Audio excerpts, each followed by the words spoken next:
0706856 964.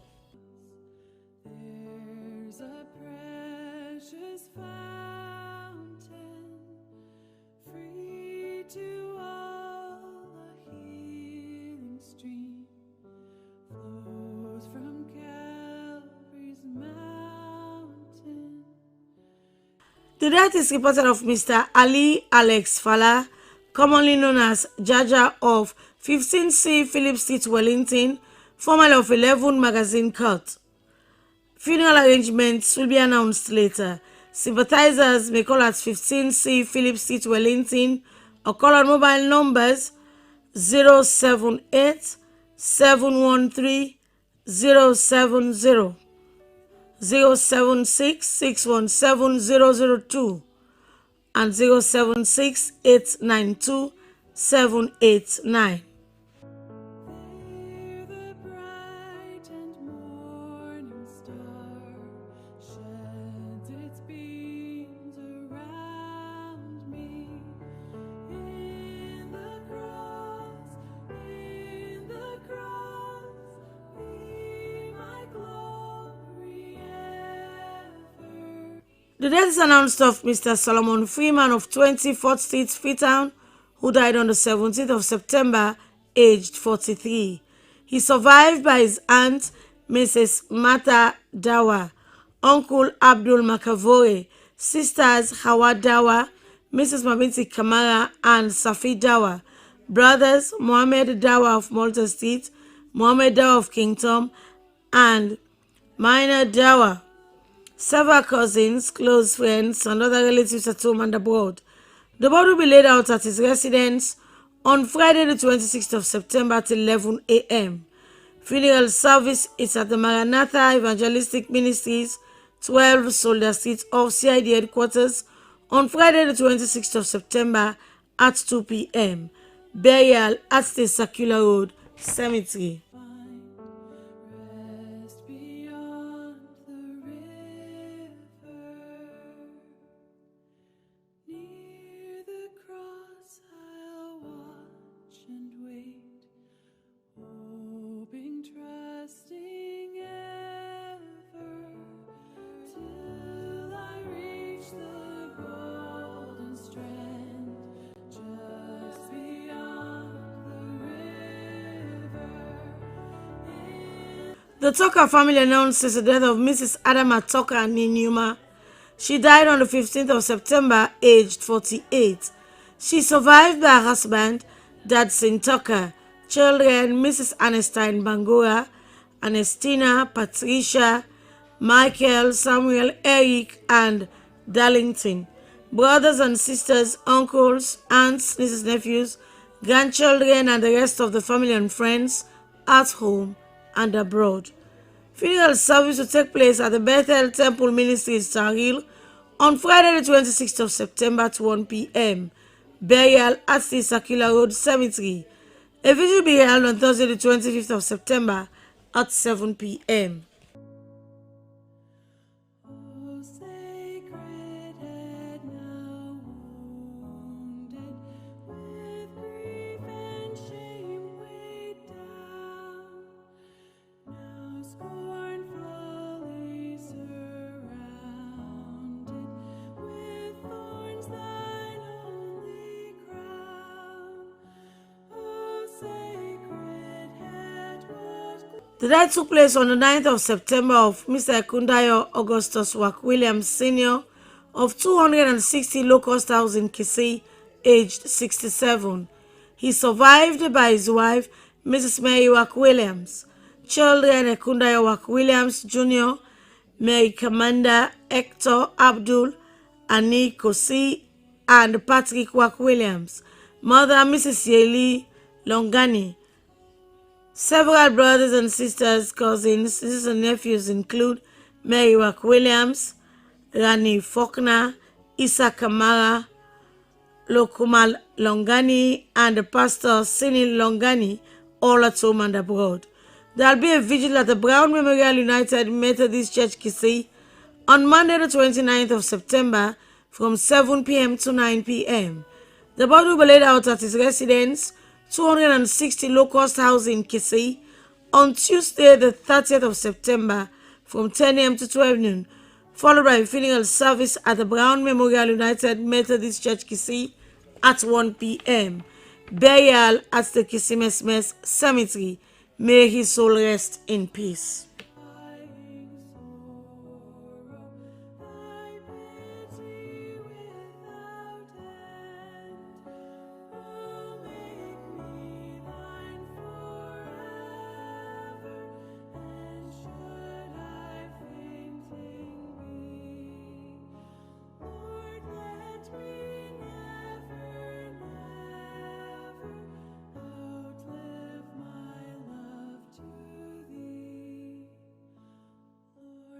The death took place on Wednesday, the 17th of September, of Desmond Ekundayo Akinola Cole, commonly known as Muke of 7 Fisher Drive, Kokulbe, aged 24.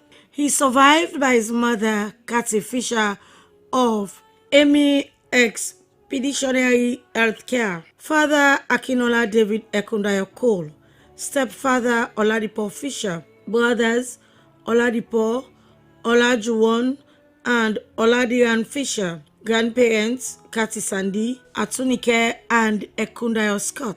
Several uncles and aunts, cousins, relatives, and friends at home and abroad. There will be a vigil at 7 Fisher Drive, Kokulbe, on Sunday, the 28th of September at 7 p.m. Funeral service will take place on Monday, the 29th of September at St. Edward's Catholic Parish, Kingdom, at 1 p.m. Burial at the Kingdom Cemetery. Come to the mercy seat, fervently kneel. So many voices in my head, but he told me that this day will come. Tell me, have I done enough? The 20th of September 2020 was a dark day, a black Sunday we will never forget. She was taken away from us. She is now safe in heaven. In memory of Mabinti Linda Koma, whose death was a big shock and tragedy for the whole family at home and abroad, we ask Allah to forgive her sins and grant her Jannatul Firdaus. She will always be loved and remembered. Sleep well and continue to rest in perfect peace. She loved to write, but her diary was never found. From your beloved family, mother, aunts, uncles, brothers, sisters, cousins, nieces and nephews, only the heart that truly loves know the sorrow of parting. But this is all up to all. He sent his angel of death. My time has come. Now At the river that flows by the throne of God. Soon we'll reach the shining river. Soon our pilgrim. The death is reported of Prophetess Mrs. Sarah Koma of 34 Charles Street, Freetown, aged 37. Funeral arrangements will be announced later. Sympathizers may call on mobile numbers 033 109 691, 088 388 015, or 030 699 076. Flows by the throne of God. Yes, we'll gather at the river, the beautiful river. Gather with the saints at the river. With heavy hearts, the family announces the passing of their beloved mother, sister, grandmother, and friend, Madam Annie Kumba Bonzu, who died on Tuesday, the 20th of September, aged 62. Funeral arrangements will be announced later. Sympathizers may call at 9 Upper West Book Street via Nimbana Street or call on mobile numbers 078 404 039 or 079 906 192. May her soul rest in perfect peace. mine.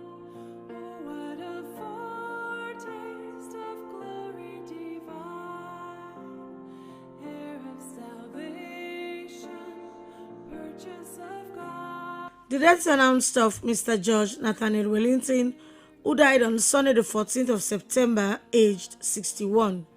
He is survived by his mother, Madam Edith Ayo Campbell, brothers and sisters, Mr. David Campbell in the USA, Mr. Edward Satengbe, Mr. Bolaje Hughes in Canada, Mrs. Yomi Norman, Miss Sia Brahma, and Mrs. Alimato Rodiel Bunduka, foster children, James, Jenny, and Maggie, close friend, Fatima Sisse, several friends, in-laws, nieces and nephews, relatives and close friends at home and abroad.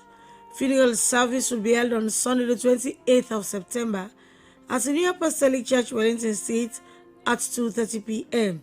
Burial at the Ascension Town Cemetery. Whispers of love. This is my story. This is my song. Praising my Savior all the day long.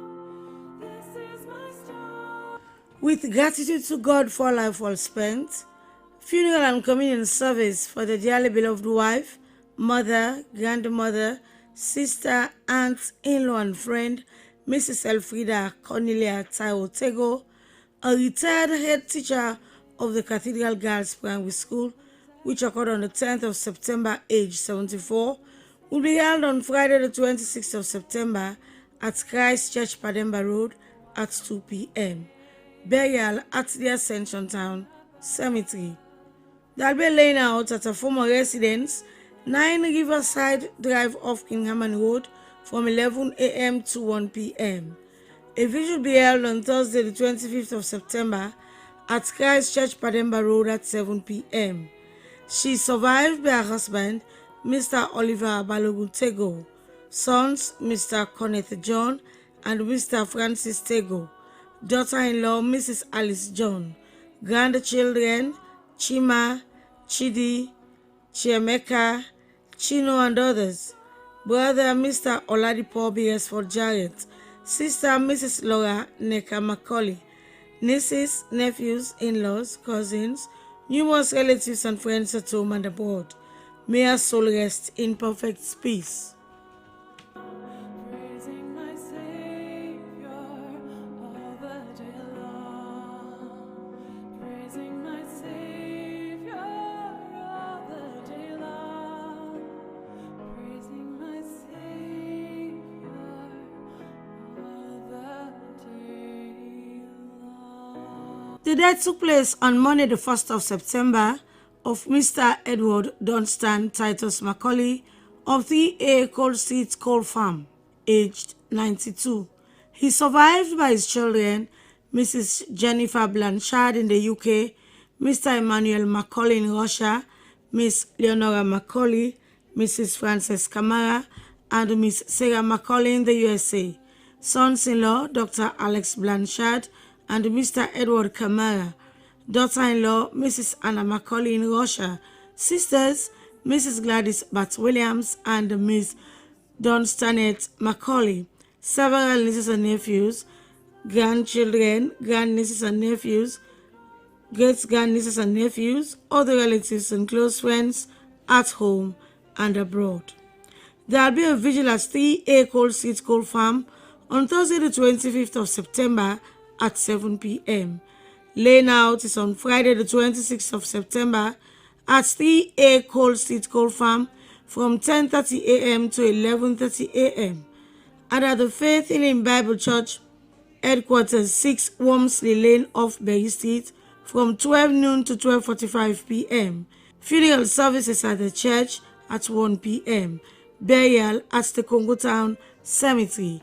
May his soul rest in perfect peace. Laid aside his crown for my soul, for my soul. Christ laid aside his crown for my soul. Tell me what's happened. So many voices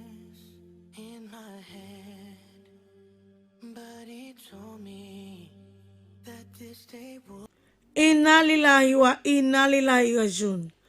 The family at home and abroad announces the death of their dearly beloved husband, father, grandfather, brother, uncle, cousin, and friend, Mr. Hassan Amin Fahad of 17 Regent Road, Lumley, opposite Ecobank, who had his home called peacefully at his residence, 17 Regent Road, Lumley, on Monday, the 22nd of September, aged 92.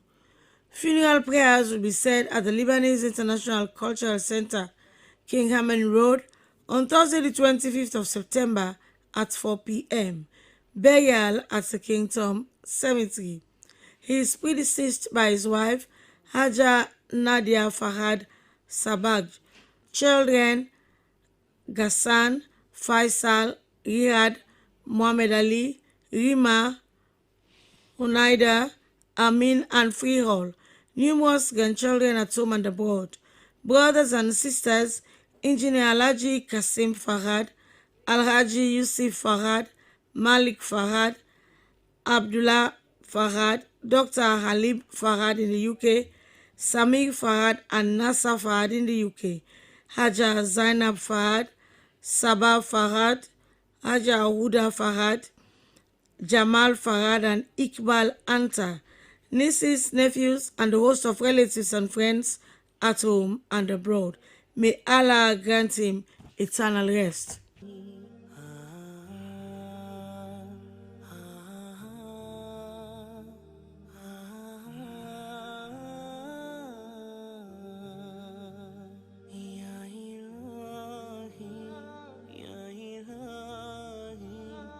The family announces the 40th day ceremony for the late Pa Ibrahim Jaila, which will take place on Sunday, the 20th of September at his residence, 5 Ndoika Drive, Kokulbe, Aberdeen Road, at 2 p.m. All relatives and friends are cordially invited. Continue to rest in peace, Paila. You will be missed. I need you.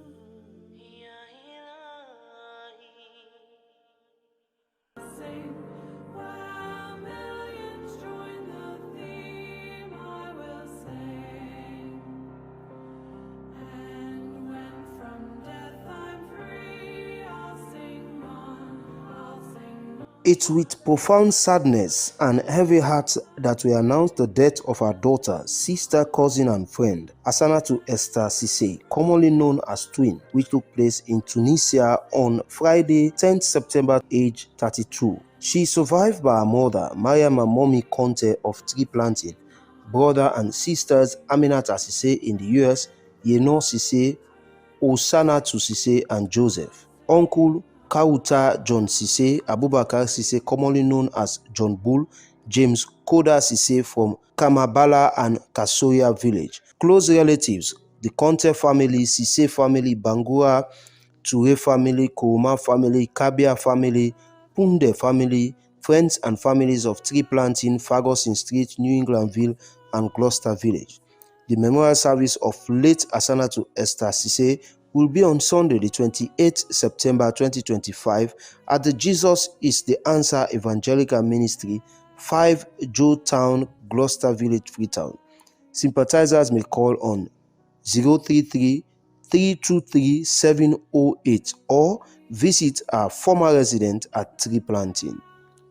Faith, who was made flesh and suffered death, all who confide. We reach the shining river, lay we every burden down. Grace our spirits will deliver. The death is reported of Madam Princess Jonah, commonly known as Auntie Remy, of 1 Morgan Street of Kissy Road by Patton Street, aged 67. She is survived by children Hassan, Aliyu, Sami, and Mohammed. Funeral arrangements will be announced later. Sympathizers may call at 1 Morgan Street off Kissy Road by Patton Street or call on 077 539 623. Pilgrimage will cease. Soon our happy hearts will quiver with the melody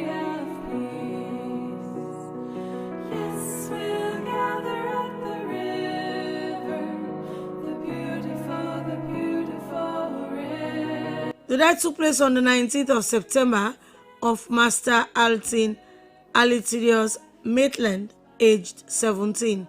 He survived by his father, Mr. Egerton Samuel Maitland, mother Miss Victoria Pitton Cole, stepmother Mrs. Priscilla Maitland, brother Valicius Maitland, sisters Linda Roberts, Paris Maitland, and Isabella Maitland. Several grandfathers, grandmothers, cousins, uncles, aunts, close friends, and other relatives at home and abroad.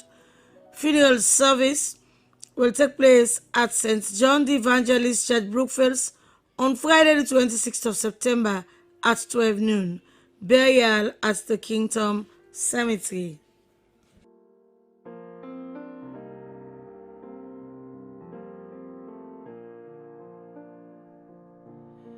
Blessed assurance,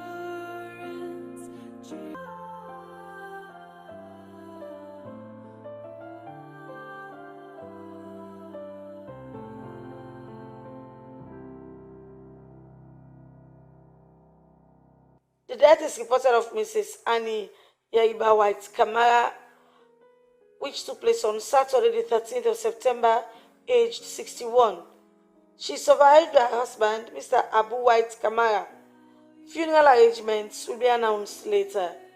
Sympathizers may call on 088 652 950, 030 063 656, or 076 676 442. yes, we'll gather at the river, the beautiful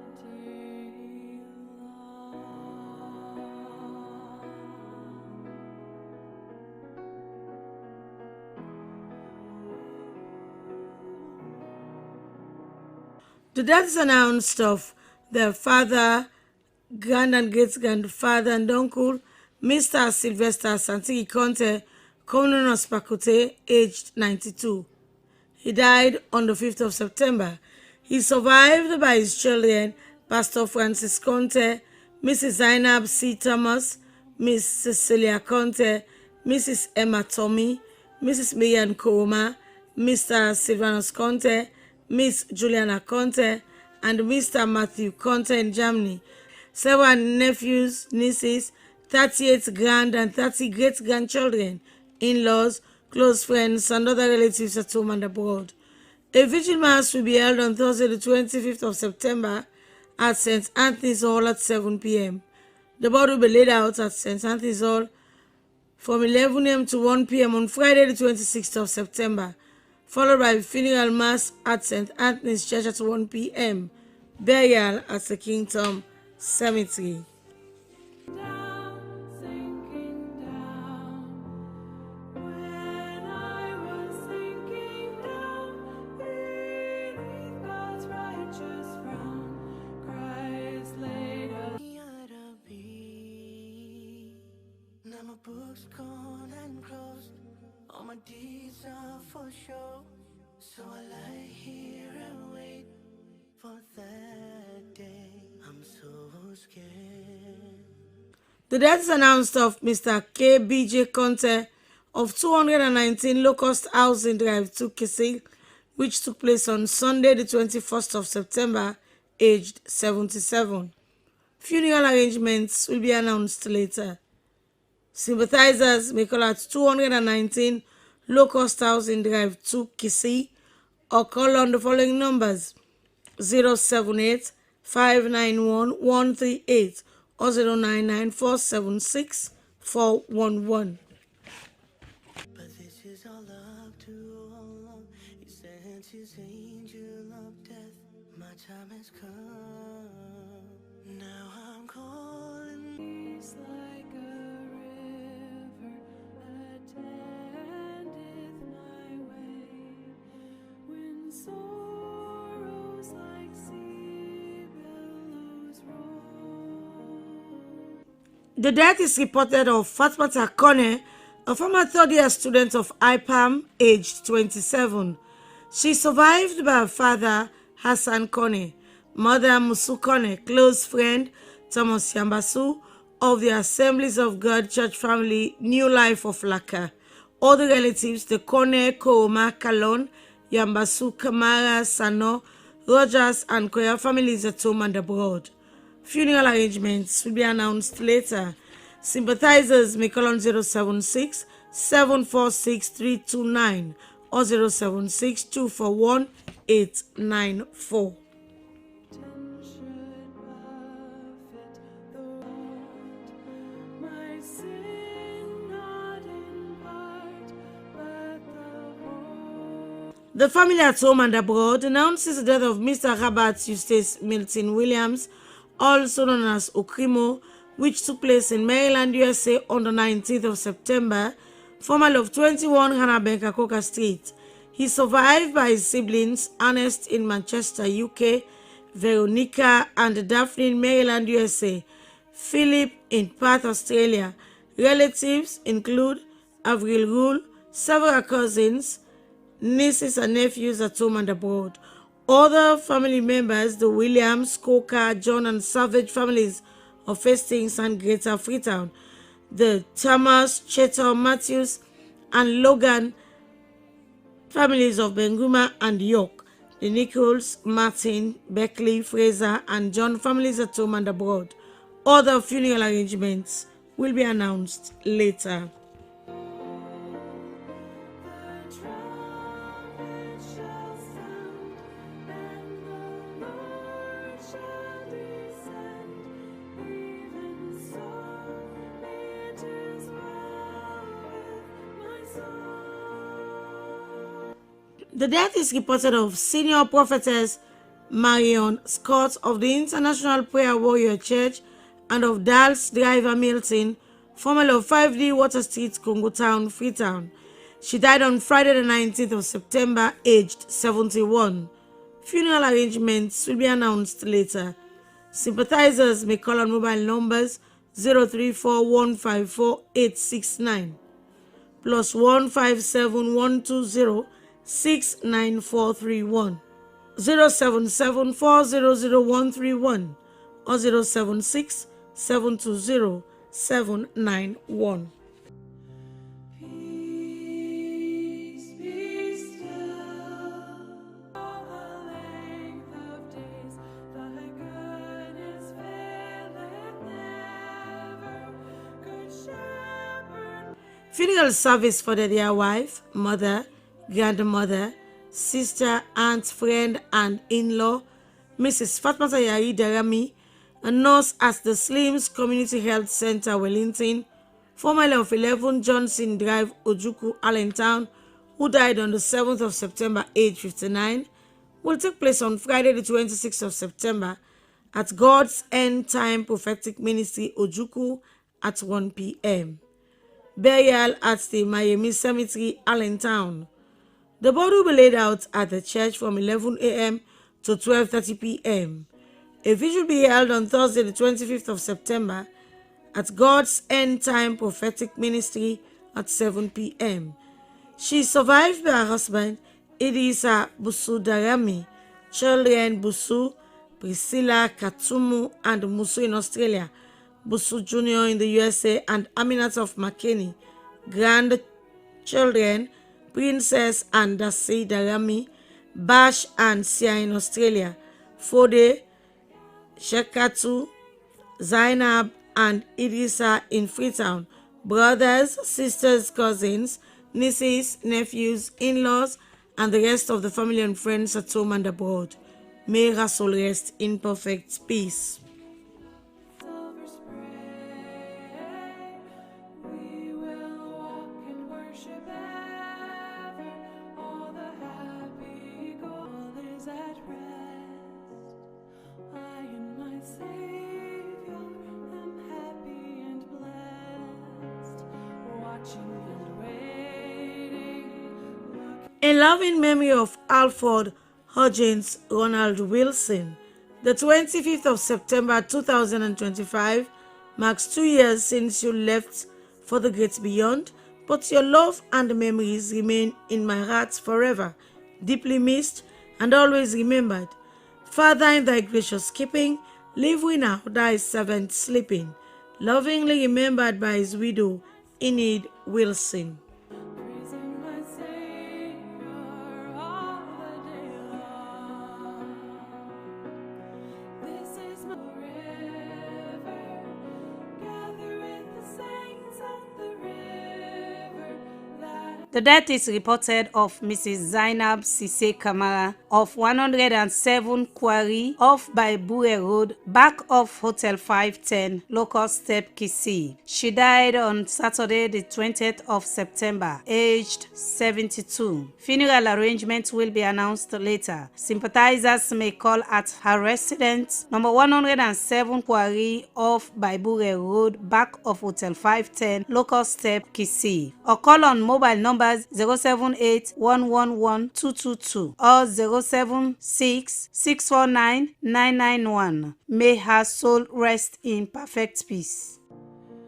blessed assurance, Jesus, oh what a foretaste of glory divine, heir of The death is reported of June Eva Williams of 12 Thomas Street, Freetown. She died on the 19th September, age 58. Funeral arrangements will be announced later. Sympathizers may call at 45 Main Road, Congo Town, or call on mobile numbers 030-416-706 and 030-672-344.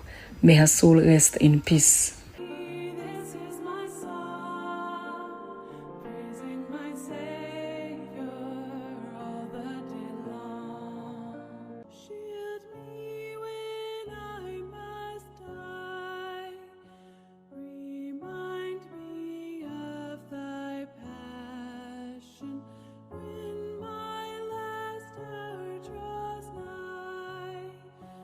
These eyes new. The death is reported of Desmond E.A. Cole, commonly known as Muke, of 7 Fisher Drive, Cockle Bay.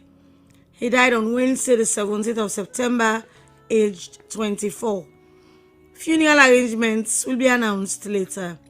Sympathizers may call at 7 Fisher Drive, Cockle Bay, or call on mobile numbers 078 882 309 or 078 881 309. May his soul rest in peace. Come ye disconsolate, where ye languish, come to the mirth.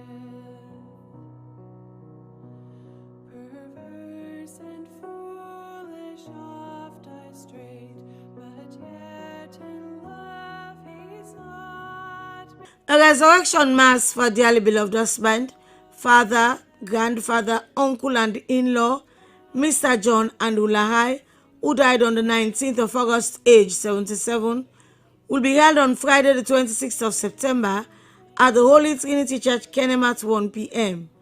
and on Saturday, the 27th of September at Our Lady of Victory's Church, Jeroen Town at 1 p.m. He will be buried at the family tomb in his hometown in Jeroen. He is survived by his loving wife, Mrs. Anne-Marie Gina Lahai. Children, Mrs. Ma Joan Dimon of Nassit Freetown, Mrs. Mania Teresa Lahai of DHMT Kenema, Mrs. Senia Lahai Boema of Apex Bank Sierra Leone Limited, Mr. Alama Josie Lahai, a private contractor, Mr. John Yaya Lahai of NMJD Kono, and Dr. Adima Bernadette Lahai of the PCMH. Several grandchildren, siblings, nieces, nephews, relatives, and friends at home and abroad. Good Shepherd, may I sing thy praise within thy house. Wondrous love is this, O my soul. What wondrous love is this that caused the Lord of bliss to bear the dreadful curse? The death is announced of Mr. Christian Mamadou Kamara of Dwazak, a member of the National Pentecostal Church, 4th Street, and head of radio operations at the Sierra Leone Broadcasting Corporation. He died on Monday, the 15th of September. He is survived by his wife, children, brothers, and sisters. Funeral arrangements will be announced later. Sympathizers may call at 14 Savage Street or call on 076 813 188 or 076 458 478. Beside his crown, for my soul, Christ, it is well.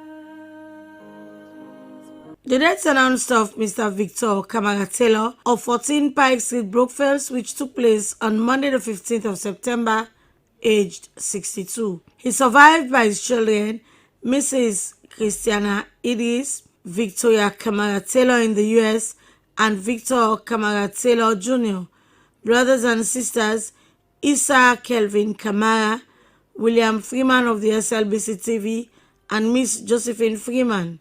Funeral arrangements will be announced later.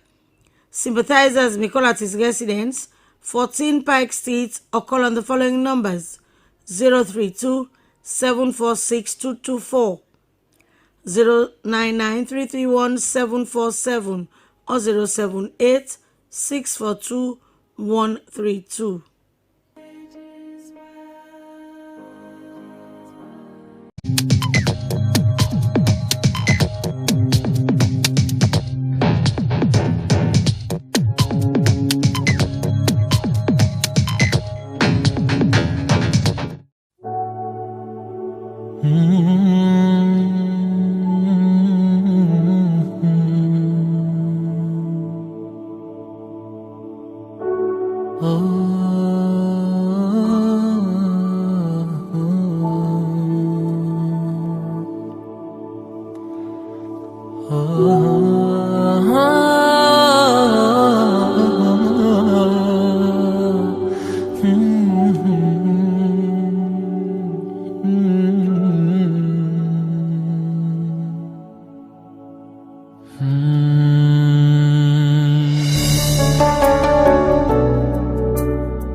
راحي كريم عظيم عليم حليم حكيم متين منان رحمن فتاح غفار تواب رزاق شهيد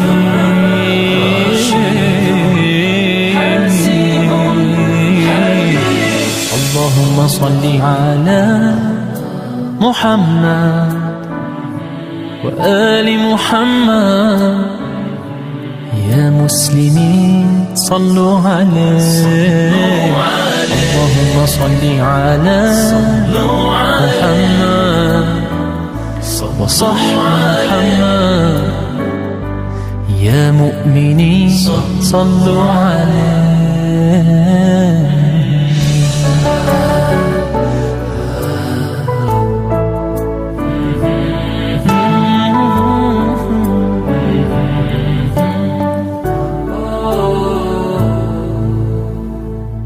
لطيف خبير سامع بصير جلي رقيب مجيب غفور شكور ودود قيوم رؤوف صبور مجيد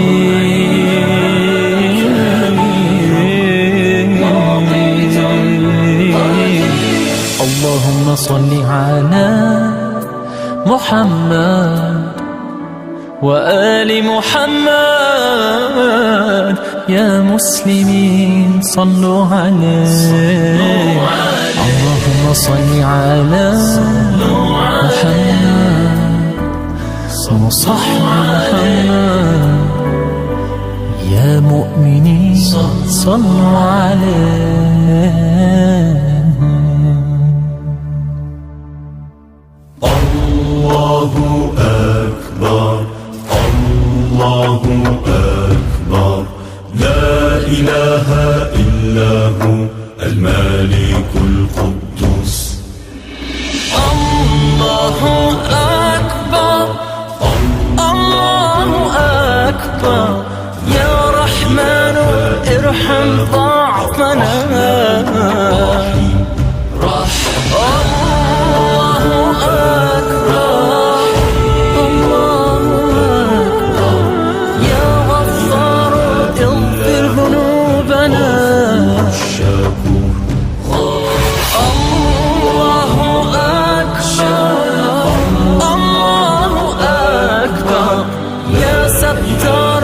استر عيوبنا.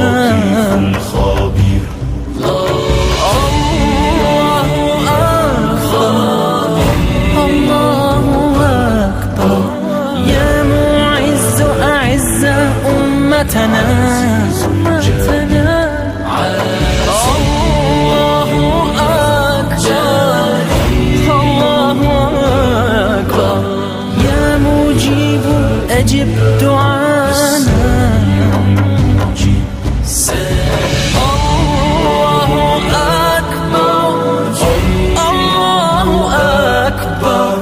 يا لطيف ألطف بنا. يا لطيف ألطف بنا. يا لطيف ألطف بنا. ألطف بنا.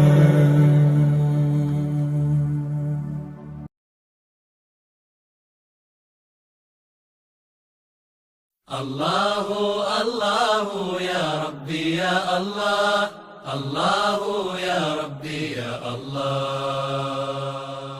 لا إله إلا الله. لا إله إلا الله.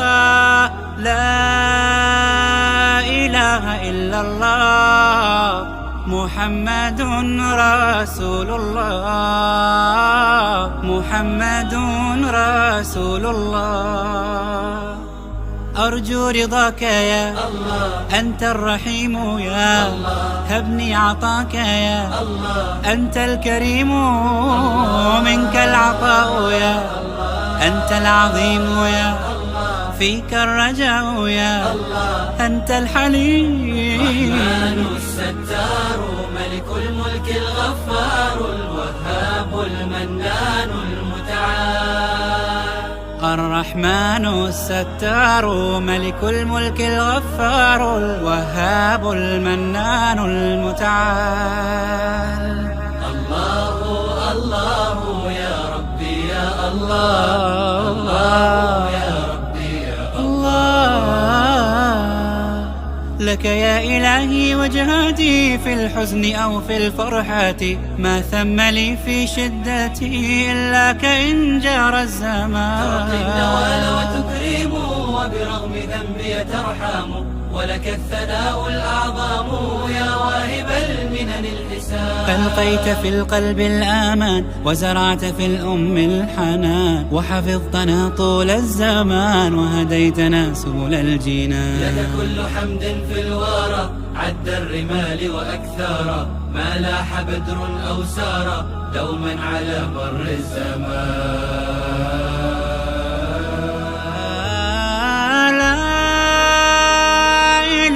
إلا الله. لا إله إلا الله. لا إله إلا الله. محمد رسول الله. محمد رسول الله. أرجو رضاك يا أنت الرحيم هبني عطاك يا أنت الكريم منك العطاء يا أنت العظيم فيك الرجاء يا أنت الحليم. الرحمن الستار ملك الملك الغفار الوهاب المنان المتعال. الرحمن الستار ملك الملك الغفار الوهاب المنان المتعال.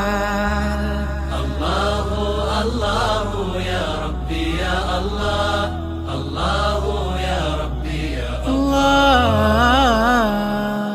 يا غافر الذنب العظيم يا فارج الكرب العميم يا خالقي أنت الرحيم ارحم بفضلك ذلتي. في كل آن نعمة لك في العباد ومنة وبكل شيء آيات دلت عليك بحكمتي. رحماك يا رب العباد ورضاك قصدي والمراد يا عدتي يوم المعاد اقبل إلهي توبتي. بهداك قد نلت المنى نلت السعادة والهانا بك فرحتي يا ذا الغنى ورضاك عني غايتي.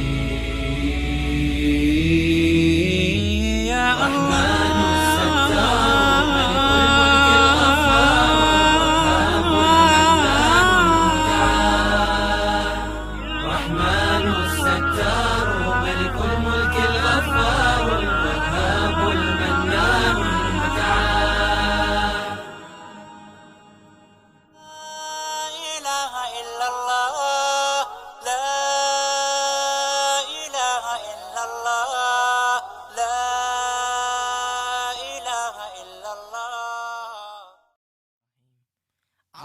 in the morning, there is no food to eat.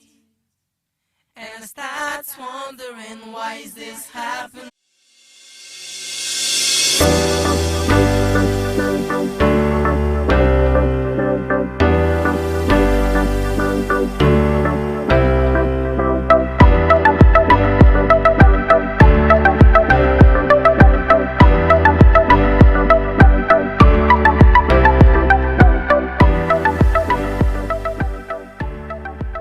We are the national broadcaster, and I am Sulaiman Baba Toure, a reporter and presenter at the SLBC. Your voice, my voice. From the commercial department, I am Regina Bangura. You are watching SLBC. Your voice, my voice. I am Jonathan Turner, a reporter for Sierra Leone Broadcasting Corporation, SLBC. As a reporter, I do stories on education, health, politics, and more. Stay glued with SLBC to watch my stories. Your voice, my voice. Lucian Ganda, producer Wayus, and producer and presenter Christian Editions on TV. This is the SLBC.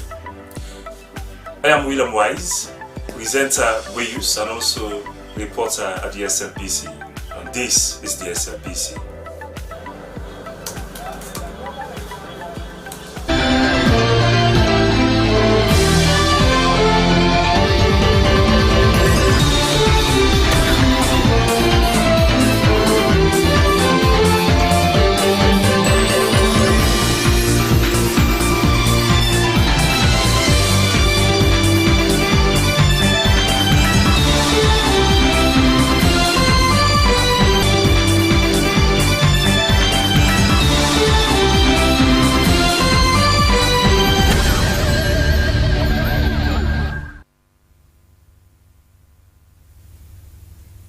Good morning and welcome to News Hour. I am Mariatu Dukuri. Coming up in this edition, NCRA signs MOU with IOM to provide identity documents to people at risk of being stateless and migrants in Sierra Leone.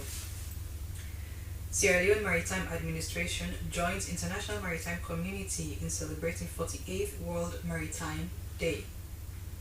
And residents of Papa Kuntolo call on governments to allow them utilize the only playground in the community. These stories and more line up in this edition of News Hour after the big break.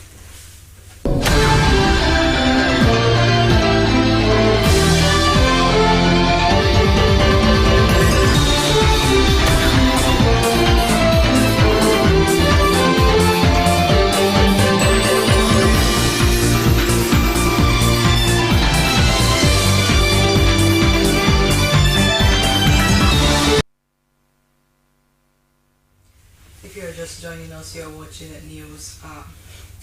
The National Civil Registration Authority, NCRA, and the International Organization for Migration, IOM, have signed a memorandum of understanding to provide critical identification documents, including national ID cards, birth certificates to people with risk of being stateless and vulnerable migrants residing in Sierra Leone. The signing took place at the NCRA's headquarters in Freetown, and Esther Sako has more.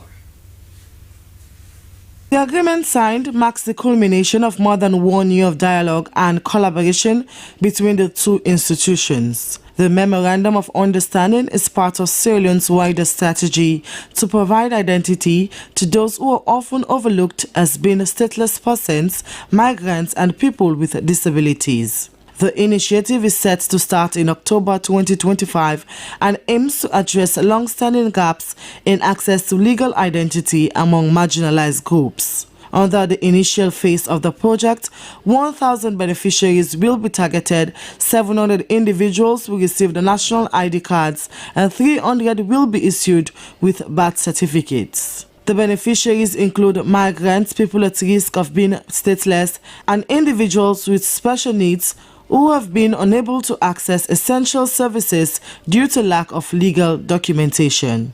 Director General of the National Civil Registration Authority, Mohamed Massakoy, in a statement, emphasized the significance of the project in affirming the rights of every resident in Sierra Leone, regardless of their background, stating the MOU ensures that vulnerable migrants are no longer left behind. One way to access services is to be reliably identified.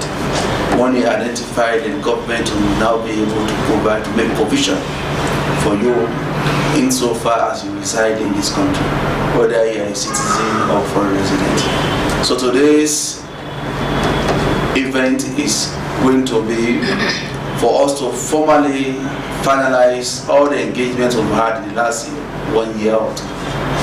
And that we have now agreed that we will start this process in October, the coming days. He further highlighted that the NCRA and the International Organization for Migration would jointly oversee the identification and registration process at entry points and temporary holding facilities. The officer in charge at the International Organization for Migration Sierra Leone, Dr. Pauline Makara, echoed the importance of the initiative, particularly in supporting the reintegration of returning migrants, many of whom are women and children lacking documentation. So today really marks such a big milestone in us ensuring that all returned migrants, irrespective of their age, of their status, and of their backgrounds, are able to access these services and that they can also reintegrate sustainably in their communities. The initiative also aligns with global goals such as SDG 16.9, which calls for legal identity for all, including birth registration by 2030. Both the National Civil Registration Authority and the International Organization for Migration affirmed their commitment to ensuring that the rollout of the project reaches migrants across all regions of Sierra Leone, not just the capital. Slbc News, Esther Sako reporting.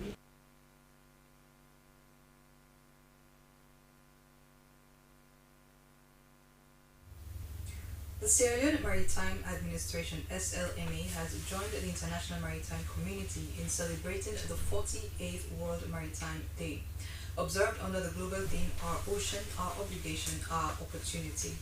This year's theme underscores the need for collective action to preserve the ocean while harnessing its potential for growth and innovation. Jonathan Tona reports.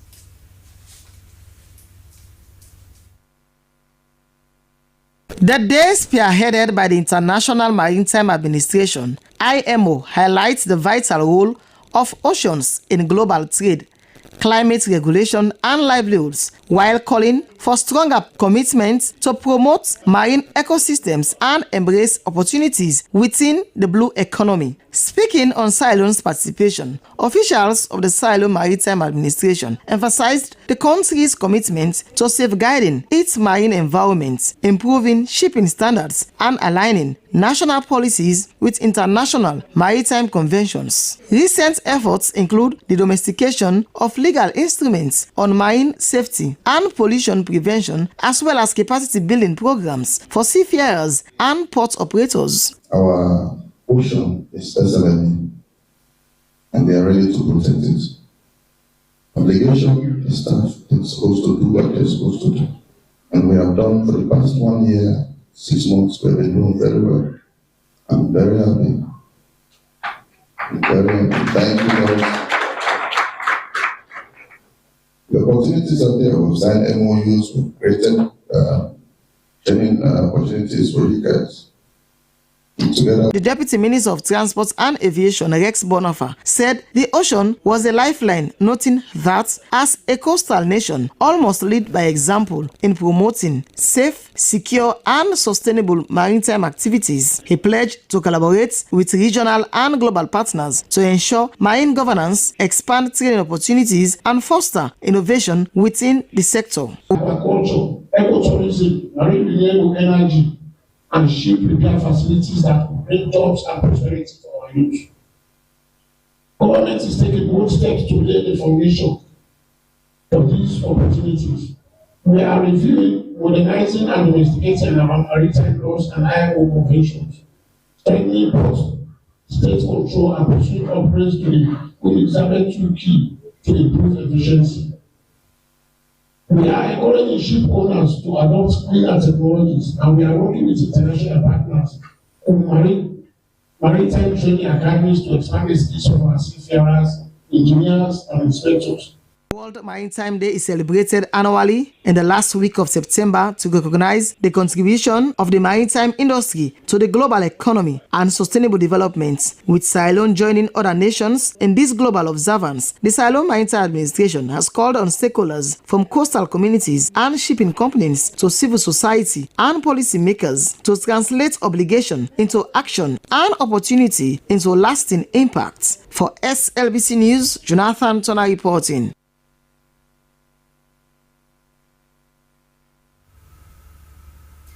Residents of Upper Kuntolo in the east end of Freetown have called on government to allow them utilize the only piece of land left for children in many schools around the area and community activities. The call came after the Ministry of Social Welfare declared its intention to construct a rehabilitation center on the popular Kuntolo Lifeline field. Emmanuel Samora takes up the story. Small in size, but this said piece of land in Upper Kuntolo community in the eastern part of Freetown, used as a playing ground by hundreds of school pupils and a venue for other community activities, is gradually becoming a reason for confrontation between the Ministry of Social Welfare and residents in the community. Aside this piece of land, there is also the approved school playing field, which was utilized before now for sporting events and other recreational activities. Since the installation of the artificial turf on the approved school playing field, Chief Pa Alimami Sise II of Kuntolo community said all other recreational activities have been restricted from occurring there except for football. We people they don't build all na the land them where would they expect forget hospital. People have constructed houses on the lands we should have built hospital, community center, a playing field and others. That's why we came to Lifeline for them to give us the piece of land we are using as a playing field. If the ministry says they will take the land from Lifeline, we will not be happy about that. If we can squeeze we safe to Lifeline for let them give me that place there. And the ministry say power that place then they pull on a Lifeline in hand. It will be a burning stuff now with chest. Shockingly, the said piece of land is also said to be the property of the Lifeline 9 Mile project, which operates an orphanage, skill training, and several schools in Kuntolo. With the display of land documents, including conveyance and others, the executive director of Lifeline 9 Mile project, Prince Tommy Williams, alluded that the land used to be the property of the Ministry of Social Welfare, but said the founder of Lifeline 9 Mile project in 1996 acquired the property on freehold from the government government because their project was involved in the disarmament, demobilization, and reintegration program after the war, which they have now transformed into a school and tech-voc institution. The first one, na lease. After lease, we've been getting the mandate for apply for freehold. This land was initially given to Lifeline on lease, and after some years, we applied and government gave it to us as a freehold, which we have legal documents to back our claims. Lifeline has been effective in providing support to women, children, and disadvantaged groups from 1996 till date. Lifeline be commit for the support the inmates them na the Apple School Correctional Center. From that 10 days, since 1996, Lifeline only played that role, and up to now, we committed to that. Mr. Williams said they gave the piece of land to the community when the land that the approved school playing field is no longer available for other recreational activities. The community did not meet with since 2012. Say, we'll not get placed in a yard. We say young people then together. We say, okay, let's reserve this land for let the school picking then go to meet, then the youth then go to come and play there. We are the ones that gave this piece of land the community is utilizing as playing field when we realized that the over 30 schools in the community has no playing ground for recreational activities. If this continues or if the playing field is taken from the community, it will greatly affect the well-being of children in the community. Continue psychologically, not they help the picking them all they serve. Mentally, not they help the youth people them all they serve. The marginalized where they access this field. As things stand, the community argues that it is not against development, but are pleading with the government to leave the only piece of land left as playing field for their children. They, however, pledge commitment to provide other suitable place for the construction of the proposed rehabilitation center in the community. Emmanuel Samoa, SLBC.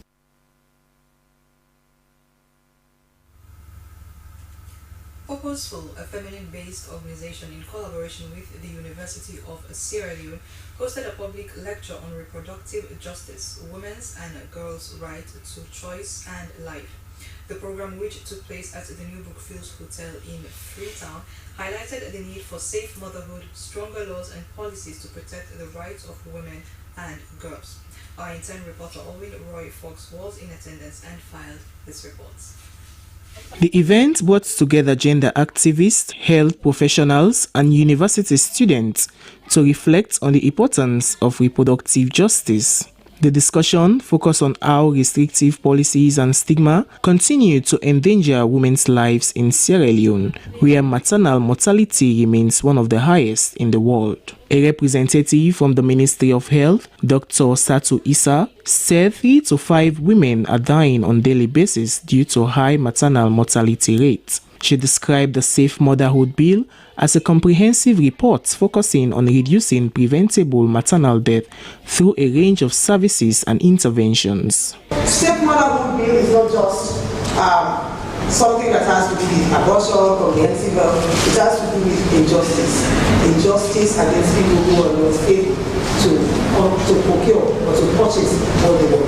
It's also talking about how do we screen for cervical cancer, fistula, all those other services. So cervical cancer, now we are screening women with the VIA to know whether they have like the early stage of cancer, and it is free. The Ministry of Health will make sure that you have free treatment for it. The other one is on fistula. The public lecture, which also focused on the Safe Motherhood Bill, aimed at improving maternal health in Sierra Leone. A gynecologist attached at the Women's Place Medical Center, Dr. Frances Wuri, stressed on the importance of monitoring women before, during, and after pregnancy to prevent complications, highlighting the impact of maternal death of women between 15 to 49 years. Different complications sometimes that can occur. So what's important is not for you to go to a pharmacy and get contraceptive methods. You have to be assessed, and a proper a healthcare worker has to assess you and tell you, well, this is the right one for you. And sometimes you may try one, it doesn't work well, and you need another one, and that's okay.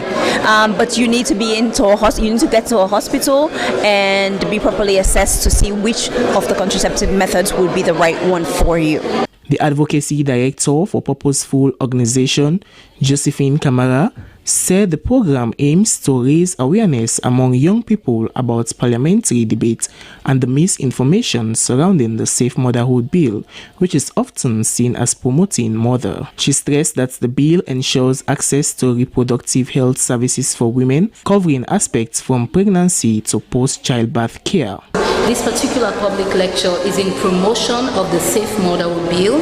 It's keeping about 500 young people from universities across the country informed about what that conversation is in Parliament, informed about what the status of that bill is in Parliament, and trigger them to take action so that when they go back to their communities, to their schools and to their homes, they will be talking about this bill. One of the participants, Edward Kane, commended the initiative and also emphasized the importance of women's rights and voices in society, highlighting the need for collective efforts to sensitize people about safe motherhood and combat child marriage. Women also has a right, since they are the one going through this process, they are the one going through this situation.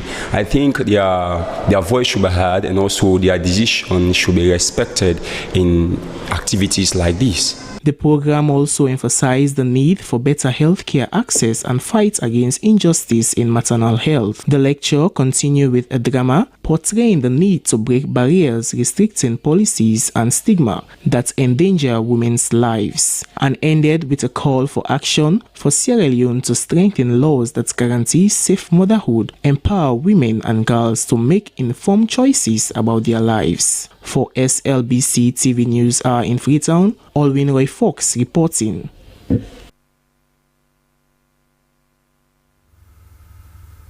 At the ongoing 2026 policy hearing and bilateral budget discussion, stakeholders have joined forces to appeal for budget increment and timely allocation to both the Ministries of Information and Civic Education and the Ministry of Communication, Technology and Innovation. The appeal was intended to be a bailout mechanism as both ministries struggle financially to stay alive. Dennis Fraser has more.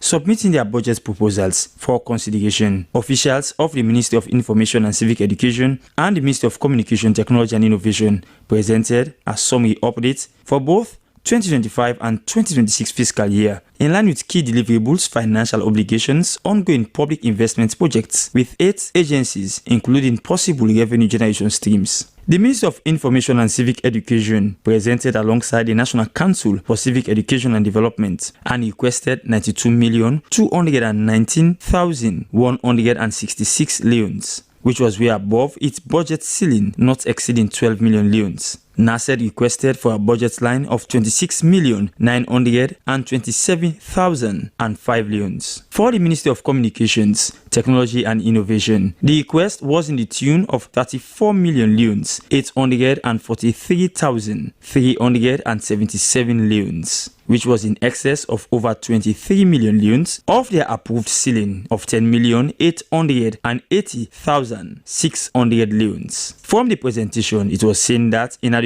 and unpredictable allocation of resources, resulting in lack of working tools and deficiency in personnel and limited human capital capacity, have overburdened the Ministry of Information and Civic Education. Yes, we have underfunded. Yes, we have not received adequate support from Ministry of Finance. Having said that, of course, sure, even the 2.9 you are mentioning, it's just those payments that we have processed and sent down to you. Most of them we have not received. As for the Ministry of Communication, Technology and Innovation, although it achieved policy and legislative instruments for the communication sector, improved digital infrastructure and access, create enabling environments for the implementation of e-governance in 2025, it is still determined to overcome the challenges of limited infrastructure, funding, and building the capacity of staff in 2026 fiscal year. Infrastructural deficits as in the electricity. So based on the policies of His Excellency, and no less a person than my minister in the Ministry of Technology, we are poised to place Sierra Leone well technologically grounded So as the president will say, we will not miss out in the fifth generation. After a critical scrutiny of the grey areas and in the interest of strengthening and developing policy landscape to increase public awareness and knowledge, legislations and regulation, stakeholders in the room advocate for thorough consideration to be given to their budgets. SLBC, Dennis Fraser reporting.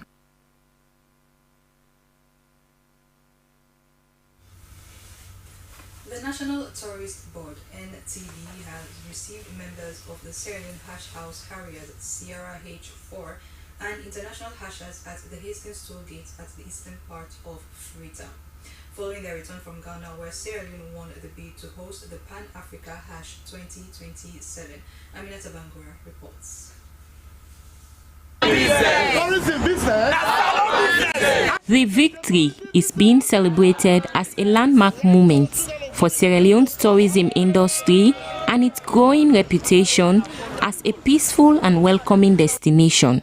The Communications and PR Officer of the NTB, Kai Bokari Sakwi, said the achievement was not only important for the tourism sector, but could also create ripple effects across other industries. He noted that the ushers are movers, enjoyers, life givers, and motivators.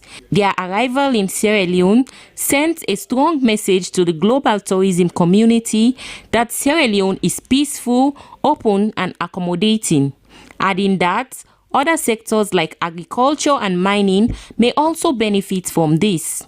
The public must receive, should receive.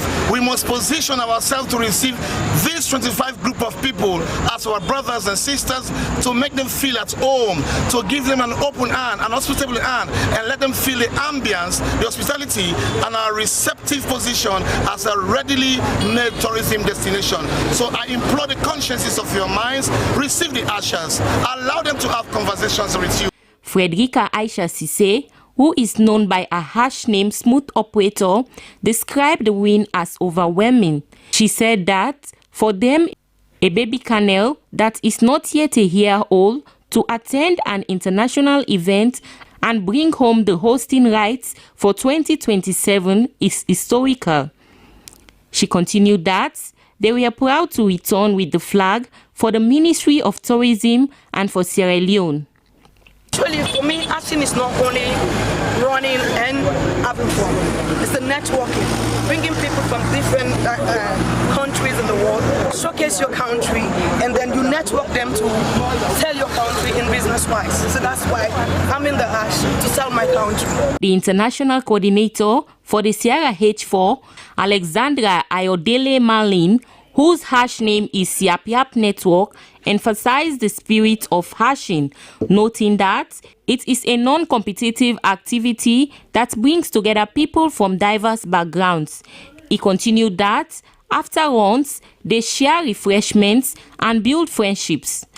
He also said that in Ghana, they competed with Ethiopia and Togo and emerged victorious, bringing the Pan-African Hash 2027 to Sierra Leone. This particular one, it was Sierra Leone, which is Sierra H4, Ethiopia HP, and of course Lome, which competed, and then we won the bid to host the 2027.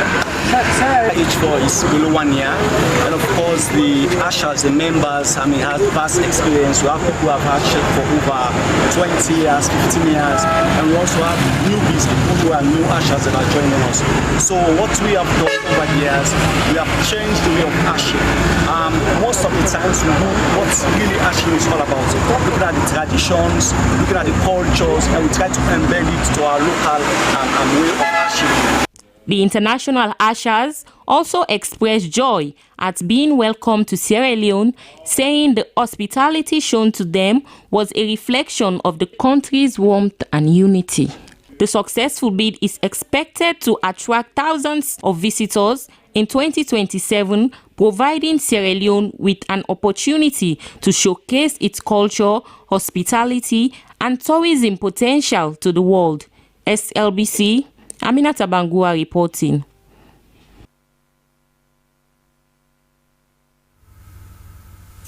Now, thousands of school pupils have expressed their appreciation to the Ministry of Basic and Senior Secondary Education, MBSSE, for footing the bill for their forthcoming West Africa Senior Secondary Certificate examination WAS. The ministry is currently conducting registration for 3,000 pupils who were left out of the previous WAS over continuous assessment score. Esther Kamara has the details.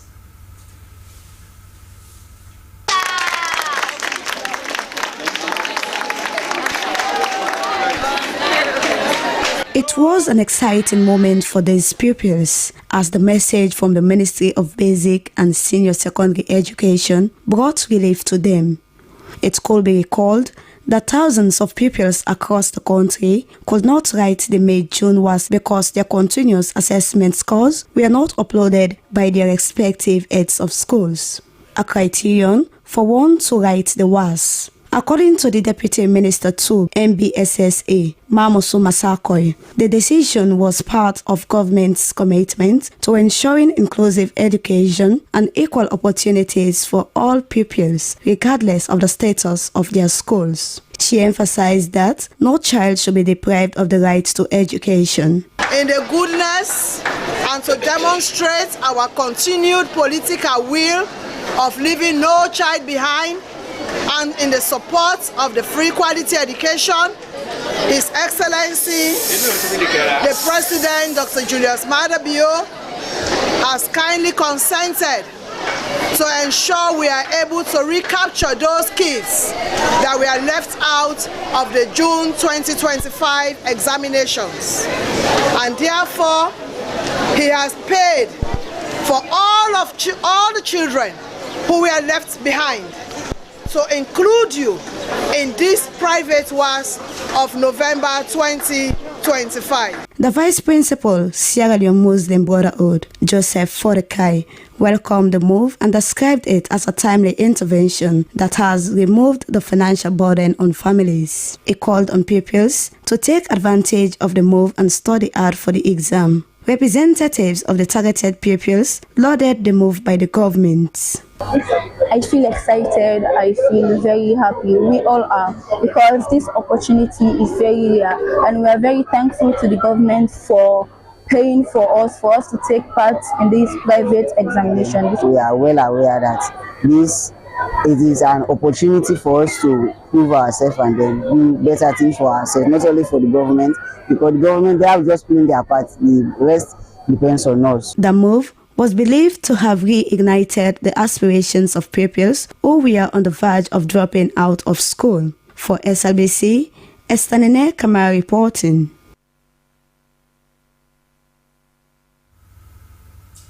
Residents at Calabaton in the eastern part of Freetown are raising concerns over the lack of proper dumping sites in the community. This, they say, pose health issues amongst residents and unregulated waste disposal within the community. Our intern reporter Khadija Conte takes up the story.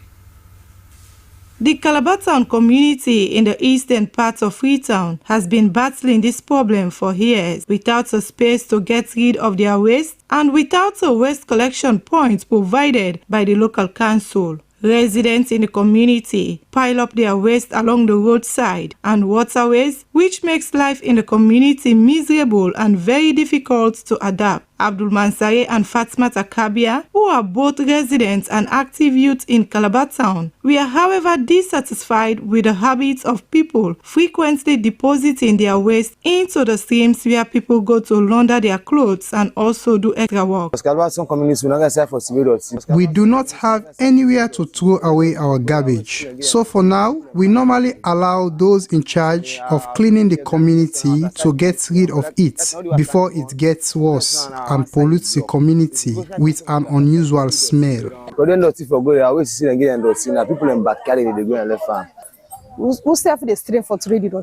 It is not easy for us living in this community because our gutters are occupied with a lot of unwanted material and also our compound gets flooded when it rains. Another resident, Sheku Conte, said they are suffering with serious health challenges because of the non-availability of a dump site or a waste collection point in the community. The site will be get for Tweedot in a case step. Before now, we used to throw our darts at K-Step, but the Freetown City Council put a stop to that, and now we have nowhere to throw our darts. This has made the indiscriminate disposal of waste in the community rampant. Then take on the next neighbor, then they can deposit on the other neighbor. Whilst residents in the community are raising concerns about the non-availability of a dump site and waste collection point, the councillor Umar Bangura lamented on the plans and moves of the council to end the menace in the community. We get side what we call a hard-to-reach area. We have some areas which we call hard-to-reach areas by the sea and in the hill area, which the service provider is to provide a mini dumping site accessible to residents by weekly payments.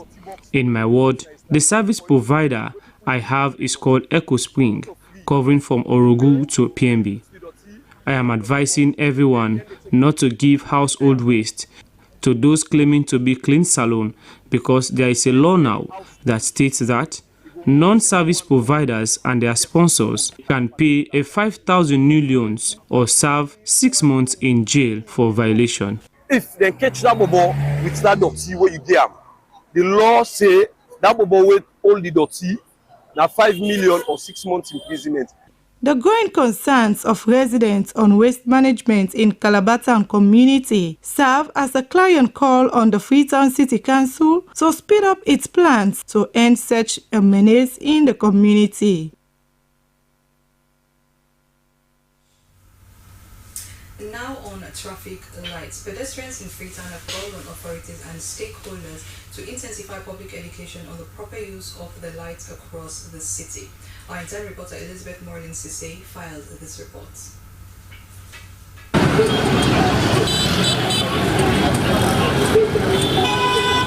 Although traffic lights have been installed in several parts in the city of Freetown to regulate road safety, many pedestrians still continue to misuse or ignore them. This has raised concern on the frequent traffic congestion, particularly in places like Lumley and Lodge.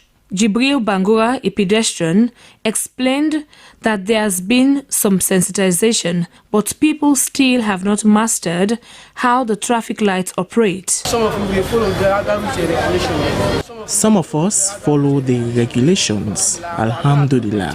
But for some people, even the likes of us that help them to explain how the lights work. So, we also help with the sensitization. Even we self now we tell which where the green light show, now we tell now we go to our time. For Suri Conte, a trader at Lumley, he has witnessed an accident which was as a result of the misuse of the street light, adding that some drivers were also impatient. I think it would be best for police officers to be monitoring, or it will cause a lot of problems because the Okada riders are not patient enough. Will be say they're so busy. Will be elected like the president of the Republic of the country that is running. He's so busy. He lauded the police for helping pedestrians to cross properly. Hawa Lukule said she noticed that the drivers have mastered the traffic light and called on authorities to help sensitizing them, noting that some commuters are still finding it difficult to understand the traffic light. The attention not keep there for the one way for cross because myself not understand it. I still don't understand the meaning of the different colors on the street lights, whether the green is meant for crossing or not. I cross when I see people crossing, so authorities really need to sensitize us more. They understand when I forget more, so that we save more. They believed this will reduce road accident and improve traffic flow in the city.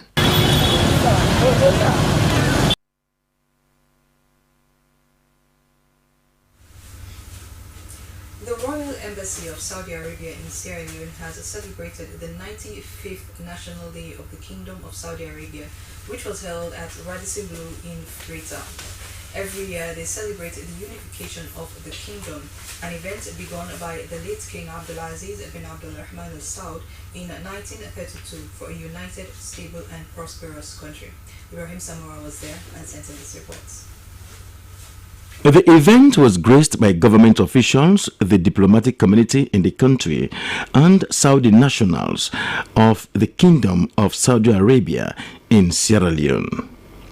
The celebration was the second the Royal Embassy of Saudi Arabia is observing the day since the opening of the embassy in 2023 in the country. According to Chair the Affairs of the Royal Embassy of Saudi Arabia in Sierra Leone, Ali Ibrahim Al-Haji, the gathering was hosted to celebrate the unification of the kingdom championed by His Majesty, the late King Abdul Aziz bin Abdul Rahman Al Saud, who in 1932 laid the foundation for a united, stable, and prosperous nation. Ali Ibrahim Al-Haji said the Kingdom of Saudi Arabia and Sierra Leone had enjoyed 5 decades of strong and deep-rooted bilateral relations and strategy in terms of cooperation in all sectors of development. This year, the Kingdom of Saudi Arabia provided Hajj scholarship and hosted 100 Sierra Leonean pilgrims. The Kingdom of Saudi Arabia is also supporting and complementing the national development program of the government of the Republic of Sierra Leone, Freetown, human capital development by providing food items, infrastructural development projects, and political consultations and cooperation at regional and international forums. Deputy Minister of Foreign Affairs and International Cooperation, Frances Algali, said the two countries have had diplomatic relations since 1971 when Sierra Leone opened its embassy in Jeddah, noting these relations have been strengthened through ongoing cooperation and mutual visits, especially under the Bio-led governments. Both countries, she noted, are committed to deepening bilateral ties through cultural exchange, investment opportunities, and a shared vision for prosperity. Let me, on behalf of the government and people of the Republic of Sierra Leone, express our sincere thanks and appreciation for the continued support of the Saudi government to the Sierra Leone's education sector by offering both undergraduate and postgraduate scholarships to qualified Sierra Leonean students to study in Saudi universities. The 95th National Day of the Kingdom of Saudi Arabia was climaxed for the cutting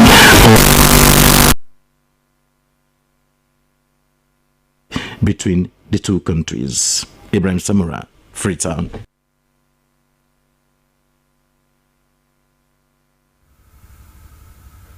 Well, it's now time for our segments, and first up is the international news.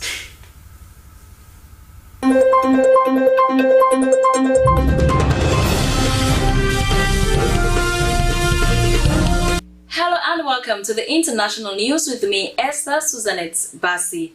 Turkish president is in Washington, where he will be hosted by President Donald Trump at the White House. From defense to energy deals, Erdogan will be seeking to ink agreements with Trump worth tens of billions of US dollars. Top on Erdogan's shopping list are F-35 fighter jets and more than 200 commercial planes. The two leaders are also expected to discuss the situation in the Middle East, including the war in Gaza.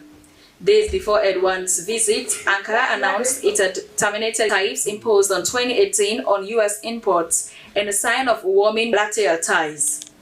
Former French President Nicolas Sarkozy has been sentenced to 5 years in jail after being found guilty of criminal conspiracy in a case related to millions of euros of illicit funds from the late Libyan leader Colonel Gaddafi.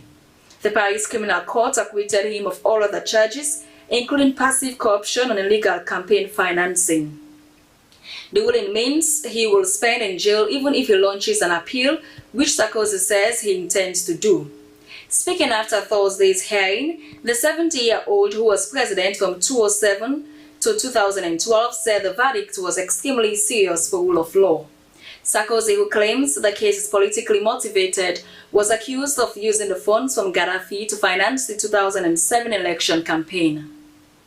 The main opposition, Congress for Democratic Change, CDC, has strongly condemned what it describes as a premeditated attack on the residence of its political leader and former Liberian President George Weah, following a fire incident that damaged part of his home on Wednesday morning. According to eyewitness accounts and party officials, the fire broke out at Mr. Weah's 9th Street Cinco residence, severely damaging the bedroom of the former president. CDC's acting chairman, who rushed to the scene shortly after the incident, told reporters that the fire inflicted significant destruction in the private quarters of the former Liberian leader. Japan's foreign aid agency has scrapped a cultural exchange initiative with African countries. An online misinformation campaign led to a torrent of complaints and fear of increased immigration. The Japan International Cooperation Agency (JICA) announced on Thursday that it will cancel the Africa Hometown scheme after an episode that experts say illustrates the potential impact of fake news and populist narratives to shape migration policy. Despite enforcing some of the world's strictest immigration rules, Japan has seen growing hostility towards foreigners, even as its shrinking workforce raises concerns about future economic sustainability. Well, that's all for the international news with me, Esther Suzanette Bassi. Thanks for watching. Continue to stay glued to the public service broadcaster.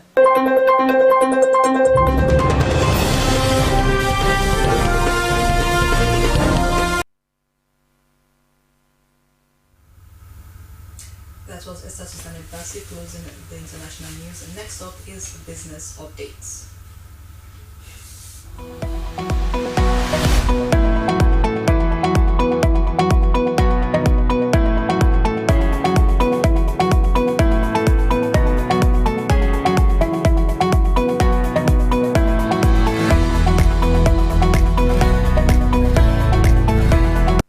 Hello and welcome to Business Update. This segment brings you the insight in business and its contribution towards positively impacting the economy. I'm Moses Conte. In today's edition, Waterloo Tombo Market struggles with overcrowding and safety concerns. The Waterloo Tombo Market in the Western Rural District has become a growing concern for traders, customers, and residents. Overcrowding, poor infrastructure, and unsafe trading conditions have left many pleading with government authorities to intervene. For more on that, let's join our reporter, Aminata Bangura, who has the story. This is Tombo Market in Waterloo, Western Area Rural Districts, where people go to purchase food condiments for cooking and others. On a daily basis, this area is seen to be overcrowded because of the barrage of things sold and the relatively low prices at which they are sold. Despite the huge contributions of these markets towards the local economy in Ward C, traders are struggling for space to sell as there is no proper market structure, forcing many to sell on the streets. They sell on muddy grounds, tight corners, with vehicles also plying the routes, posing serious threats to their safety. Coupled with the above-mentioned issues is a dilapidated drainage bridge, forcing people to walk through water or risk falling into the drainage. Memunatu Bangura, a trader, shared her challenges and frustration. We are suffering here. The place is too tight. This morning, they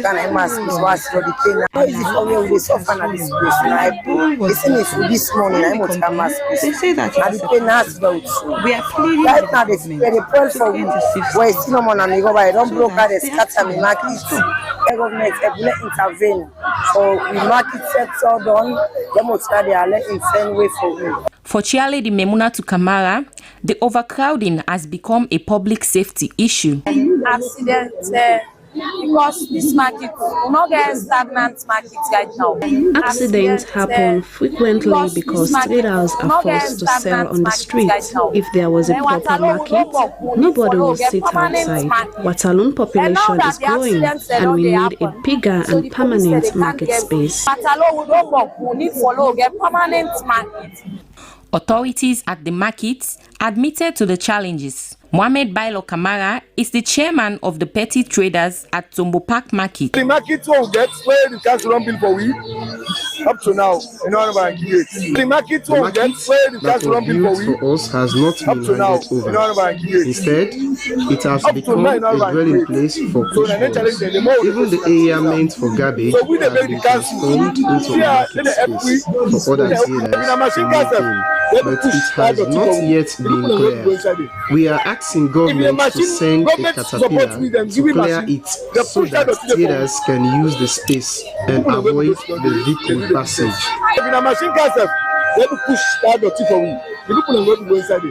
Customers too, like Kadiatu Williams, say moving around the market is a nightmare for them, noting that shopping at the market has become both uncomfortable and unsafe for them. As the population of Waterloo Market continues to grow, traders and customers alike are pleading with the government authorities to urgently provide a safer, bigger and permanent market structure to ease the suffering at Tombo Markets. For SLBC News, Aminata Bangura reporting. Many thanks to you, Aminata Bangura, for that story. Well, that's all we can share in today's edition of Business Update. I've been your presenter, Moses Conte. Keep watching.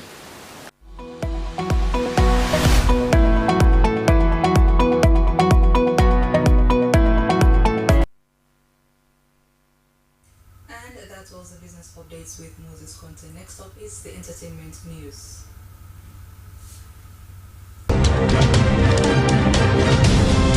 Hello and welcome to the entertainment news with me, Christiana Kamara.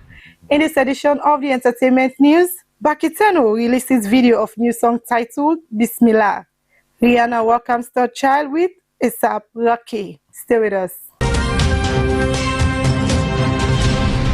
Now, Bakiteno, one of Sierra Leone's most popular and trending artists, few days ago released a song titled Bismillah. The song hit thousands of plays on Audiomack, with more fans jumping on the challenge. Bismillah, Bismillah, Bismillah, Bismillah, Jama Bismillah, Bismillah. Bakiteno has released the official video of the Bismillah and its classic. Jama Bismillah, Bismillah, Bismillah, Bismillah, Jama Bismillah, Jama Bismillah, Bismillah. Uncle Daddy and Shaman Sultan say now we dey play with Gladdy. We get 6 o'clock meeting, see a savage and Kasala kitchen. King Sanos like inside salon, elevator and King Tommy. When our corner was empty outside the shop, now you don't do kind of box side, but I was like na cafe day. Wow, the video is really classic. The lyrics tight. Keep it up, bro. Finally, Rihanna, one of the best music artists with over 200 million records, has given birth to her third child with ASAP Rocky. The mom of the three shared a photo of herself cuddling the newborn baby wrapped in a pink blanket. She also posted a picture of pink boxing gloves with ribbon ties. Ahead of the latest arrival for Rihanna 37 and ASAP 36, the singer shared that they are not the only ones in the world excited about their growing family. Rihanna said the family is delighted to receive the new baby. Congratulations to you, Rihanna. Well, that's all we have in this edition of the Entertainment News. I've been your presenter, Christina Kamara. Goodbye.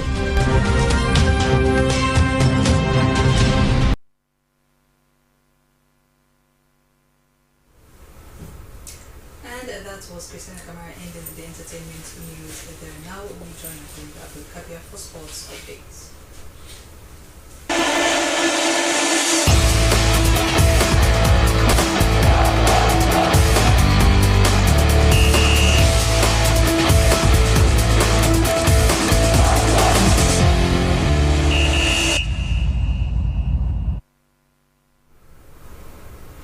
Welcome along. along to the sporting updates that keeps you in the know. By the way, my name is Abdul Kadir. Now, Sierra Leone's U17 team defeated Liberia 4-1 to emerge as champions of the Wafu-A Girls Tourney in Liberia. Here is the update.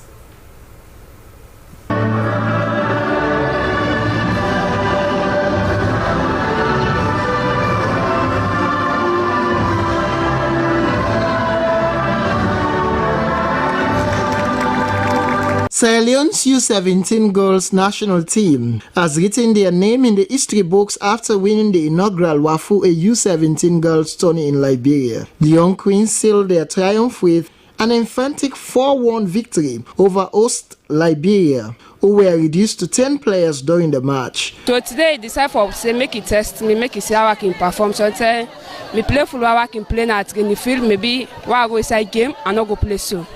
So I decided for test me today. So as in testing me today, I tell and say I promise and say, coachy, I say I go deliver for you well. I said the bench I can put me, I say I not deserve her. I not deserve bench. So today when put me, I make sure I prove her for her, I score for her, and I play well. What about the support from your teammates? What do you? The results not only secured the title but also showcased the team's dominance and resilience throughout the competition. This victory marks Sierra Leone's first ever regional triumph at the U17 girls level, a milestone achievement that underscores the country's growing potential in women's football. The official crowning of the champions will take place on Saturday at the conclusion of the tournament.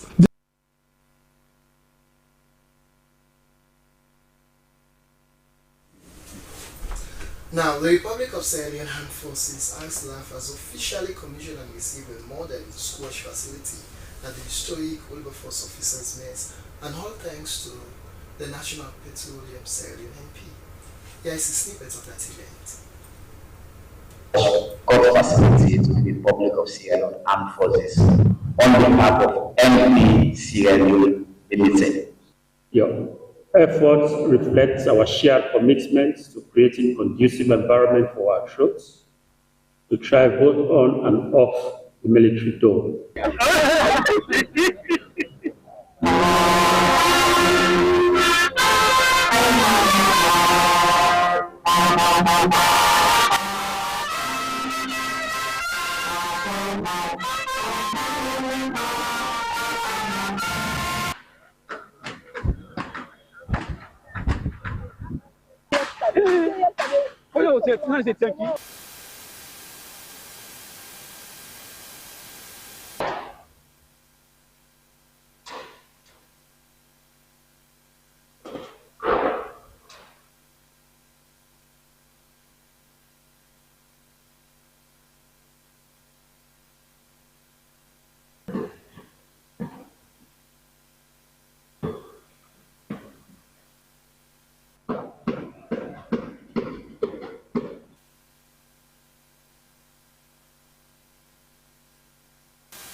And that ends your sporting update. Over to the amazing Maria Dukure.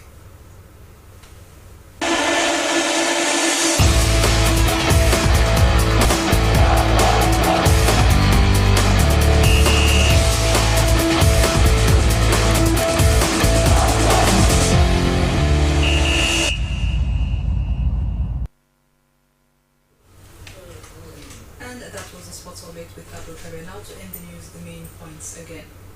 The National Civil Registration Authority and the International Organization for Migration have signed a memorandum of understanding to provide critical identification of documents, including national ID cards and birth certificates, to people at risk of being stateless and vulnerable migrants residing in Sierra Leone. The Sierra Leone Maritime Administration has joined the international maritime community in celebrating the 48th World Maritime Day, observed under the global theme, Our Ocean, Our Obligation, Our Opportunity. And residents of Upper Kuntolo in the east end of Freetown have called on governments to allow them to utilize the only playground that is used by schools and residents in the community. And that's how we end this edition of the Morning News Hour. I have been Maritime. Thank you very much. Have a wonderful morning.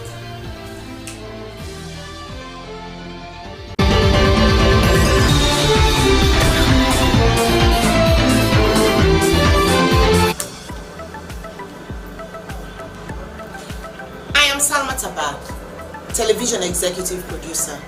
I produce programs on both radio and television. I'm a news anchor, a presenter, an announcer on radio. I enjoy what I do because I serve a public service broadcaster. It's a pleasure to work with your service.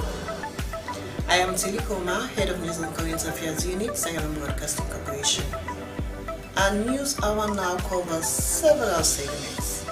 We have entertainment, business, weather, sports, ferry schedule, and human interest stories, not forgetting politics. We are doing all that to keep you people posted on what's happening all over the country. Thanks for being with us at SLBC. Keep blue. We are the best.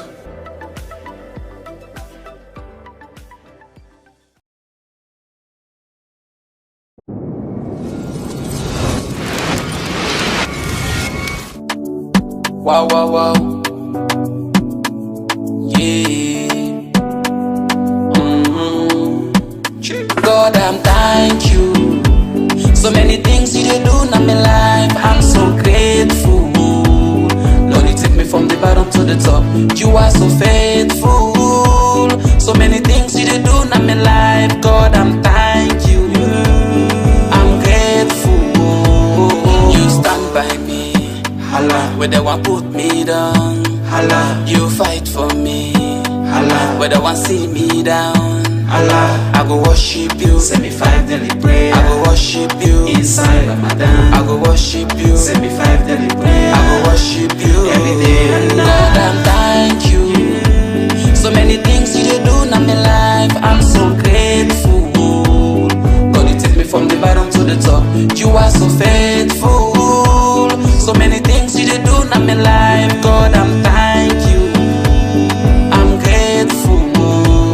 I go praise your name, Allah. I go call your name, Allah. I go worship you, Allah. For the things you did do for me, Allah. I go call your name, Allah. I go worship you, Allah. Now you make her smile, Allah. And you make her high, Allah. God, I'm thank you, Allah. So many things you did do in my life. I'm so grateful, Allah. God, you take me from the bottom to the top. You are so faithful. So many things you did do in my life. God, I'm thank you. I'm grateful.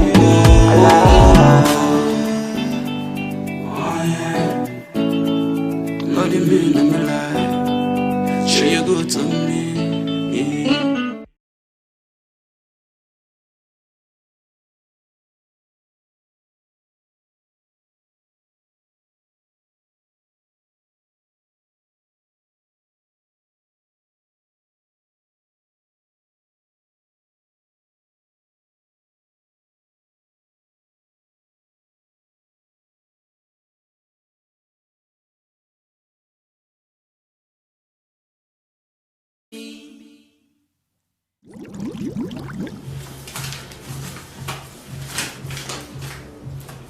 Din! Din! Where Din? Il est prêt, ça. Il est prêt, hein? Oh, il est prêt, hein? Yes, sir. Call for me.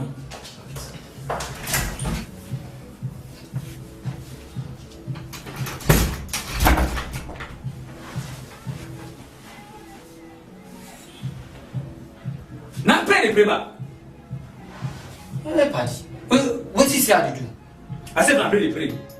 If it's not. La ilaha illallah, la ilaha illallah, Muhammadu Rasulullah, ya Dha Jalali wal Ikram, la ilaha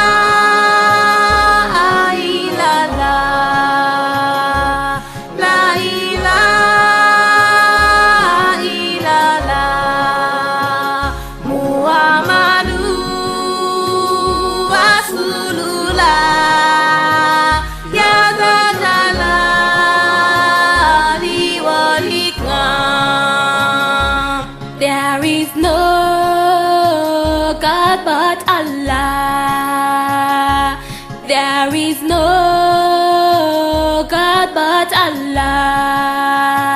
Muhammadu, his messenger, fountain of honor and majesty. La ilaha illallah.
Fountain of honor and majesty.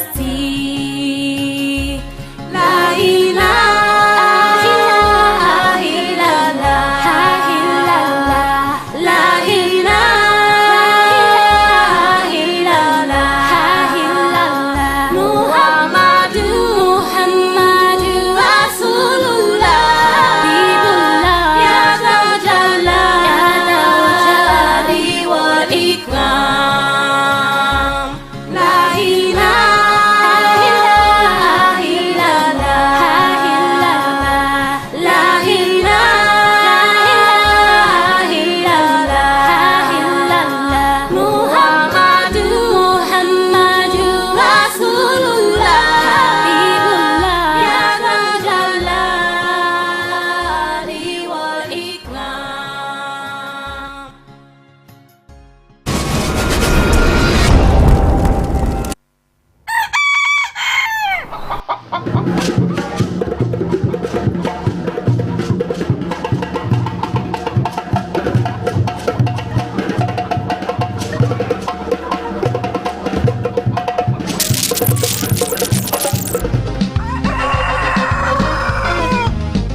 Today is Friday, the 26th of September 2028. 2025, sorry, I'm thinking of September 28th for my birthday. So it's September 26th, 2025. Welcome to your breakfast show. Good morning, Sierra Leone. As always, this program starts today with analysis and views on issues of national concern. We are your presenters. My name is Francis Bernard and I'm teaming up with Emmanuel Samoa. Well, our quote of the day is from a German theologian, Albert Schweitzer. It says, the purpose of human life is to serve and to show compassion and the will to help others. Coming up, civil society organizations on pandemic preparedness and response urges Sierra Leone to prioritize inclusive preparedness. Today is World Contraception Day, observed every September to improve awareness of all contraceptive methods available and enable young people to make informed choices on their sexual and reproductive health. Well, and Youth Progressive Network advocates for the fulfillment of the 5,000 jobs promised to the youth by the government. Well, we invite you to participate by sending your text message to the number displayed on your screen or join us on Facebook at SLBC Live. The program you are watching is Good Morning Sierra Leone Live on the Sierra Leone Broadcasting Corporation.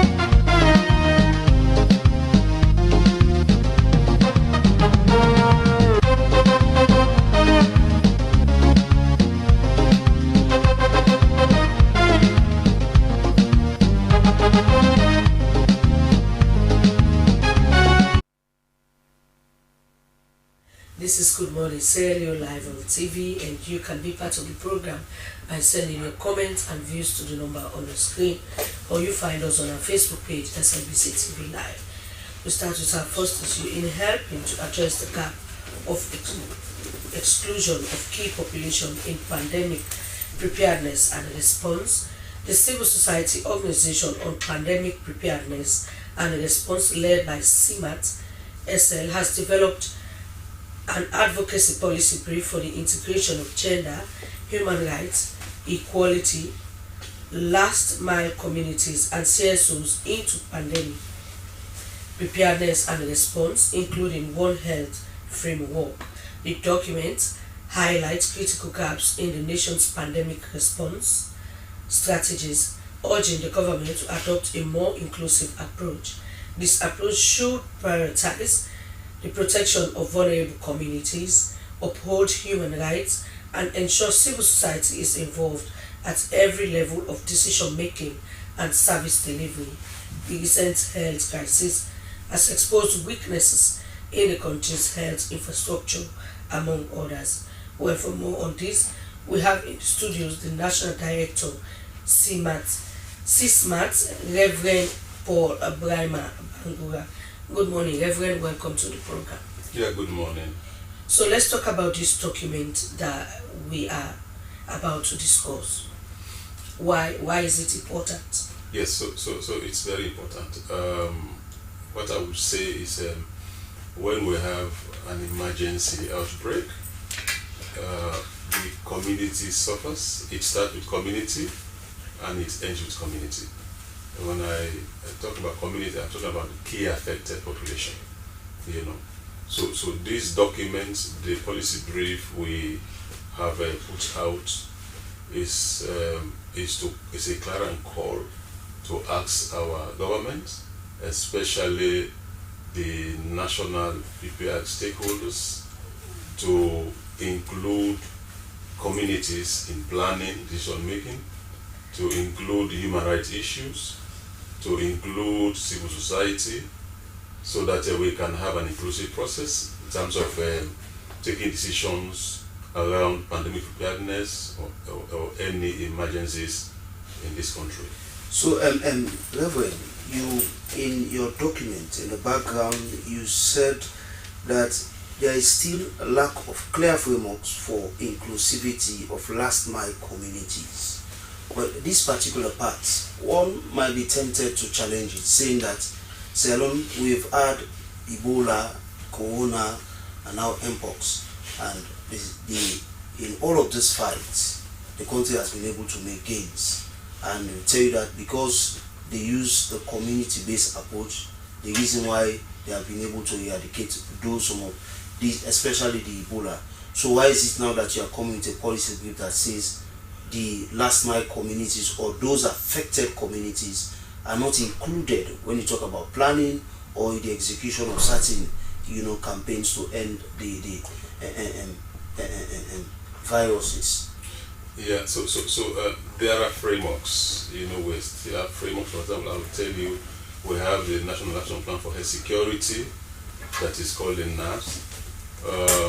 our concern is most of those frameworks does not outline specific roles that civil society, community, people, affected populations can play, because it seems as if their voices, that there's a very thin relationship between key affected population and those frameworks, So what we are saying is, can we have the voices of affected population in those frameworks?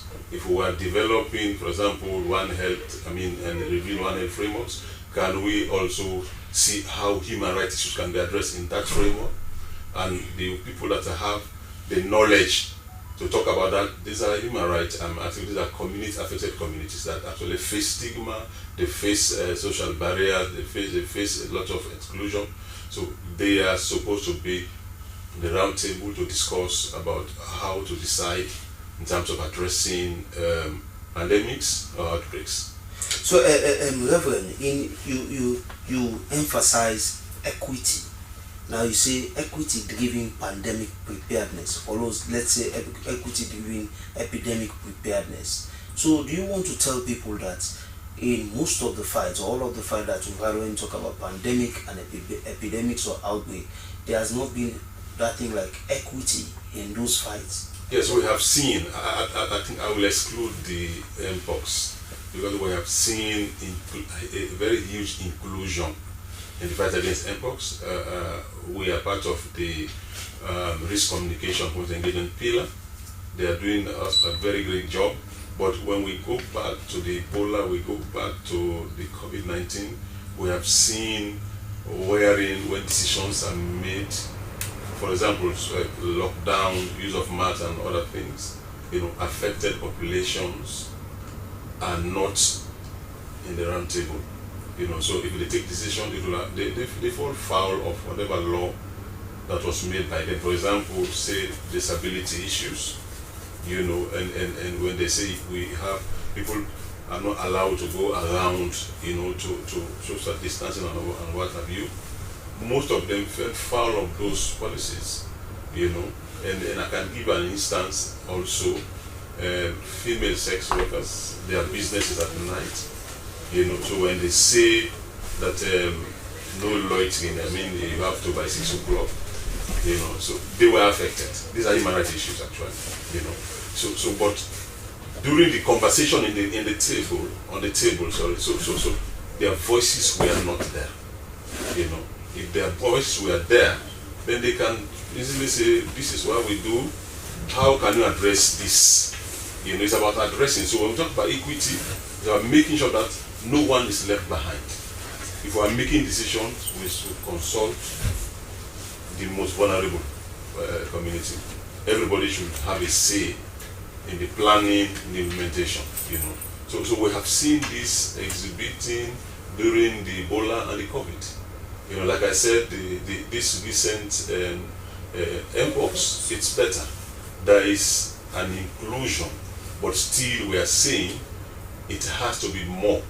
They have to improve more on that, so that we can have a society that everyone have the voice to say something and can also contribute to decision making, especially when we are making policies, because policies sometimes, for example, I can give an example, the national health security that have been developed, that is called NAVS, it's a national document, it's a national document. So that kind of document should be inclusive in terms of preparation, So the 2020-25 document, actually has a very limited space for communities, key populations, But this one now that they have developed, I think they have included a lot about the roles of communities. I'm just giving them an accurate. I think they have done a great job. But that is not all. We also have other frameworks that we want to see community voices included and also participating in the processes. Okay, Reverend, the document is also speaking about the protection of vulnerable people, to uphold the human rights and ensure civil society organizations are part of some of these decisions that are taken when it comes to pandemic. So what do you mean and why? Now protecting vulnerable people, you know, we have categories of vulnerabilities. You know, I can give an instance. Let's talk about women. You know, I'm not saying they're vulnerable, that's not what I'm saying. But you have, among women category, you have those that are married, those that are widows, or you also have those that have more children to take care of. So you see the burden, you know.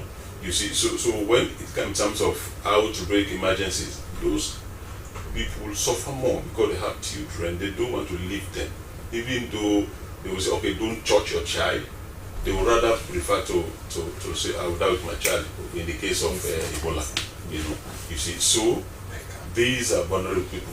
But also, let me come the issue around TB affected population, HIV affected population. These are also vulnerable people, you know, because these people are stigmatized because of their conditions. These people are discriminated, you know, so they are vulnerable people. So sometimes most of them isolate themselves because of what people say about them and how people see them, you know. So those categories, their voices are also very important, you know. So when we talk about vulnerable people, inclusion, we want them to say something when we are dealing with the national conversation, especially that has to do with the health systems.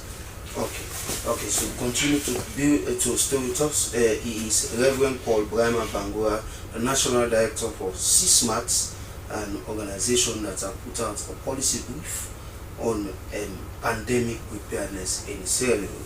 Well, we go over to another headline story of us, which has to do with youth calling on the government to fulfill its promises.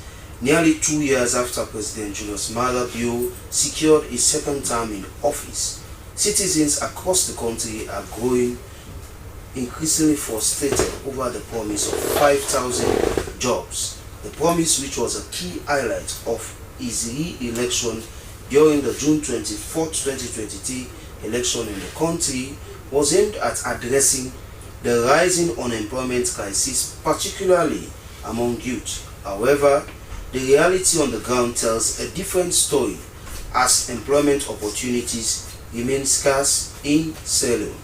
Well, in the studio this morning, we have the CEO of Youth Progressive Network, who has been yearning for the complete fulfillment of this job creation promise made by His Excellency. Well, good morning and welcome.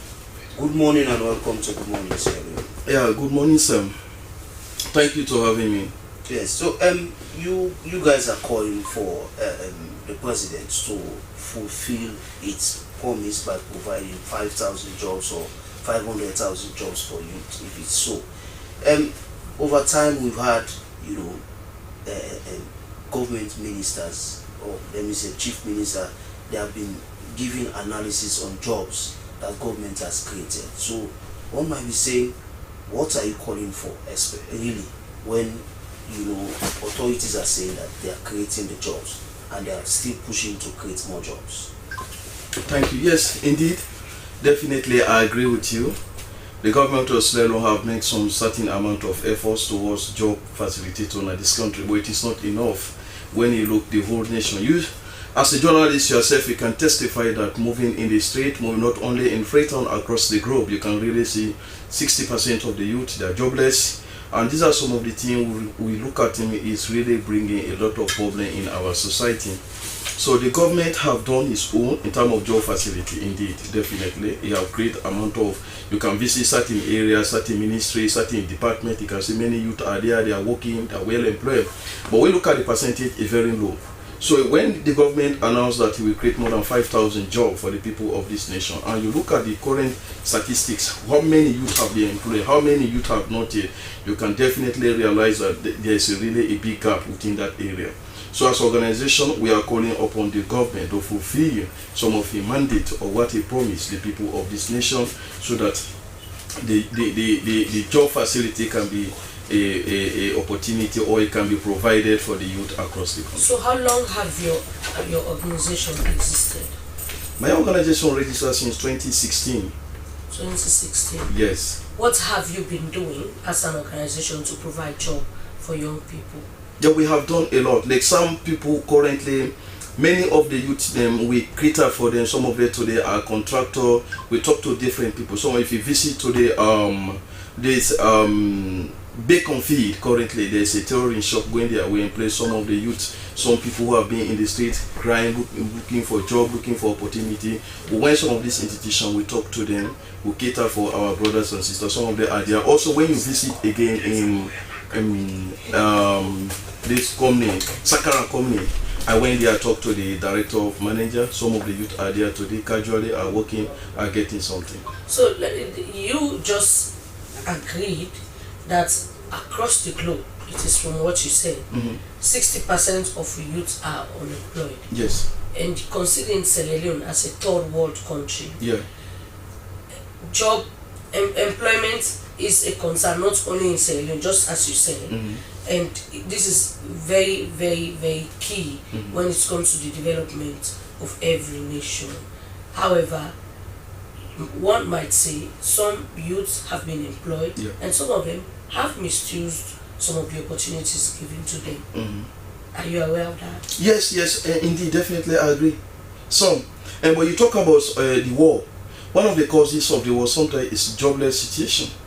And if we think about violence, one of the violence that is most of the time is occur in the country because of jobless situation. Because when you have idle mind, they not have focus, they not have something to do, what next is coming in their mind is to involve themselves in any negative platform. That is the reason we are calling upon the government to see how best it can stop some of this negative thinking to the youth. When you talk about employment, let me tell you this, we are not talking about like SLBC have already established for a long period of time. Understand? When we talk about job opportunity, you have to create another factory. Creating another factory is new people are going there. But like an example, if it's just there's a vacancy for SLBC, it's just about replacement. Maybe somebody have died or maybe somebody have retired.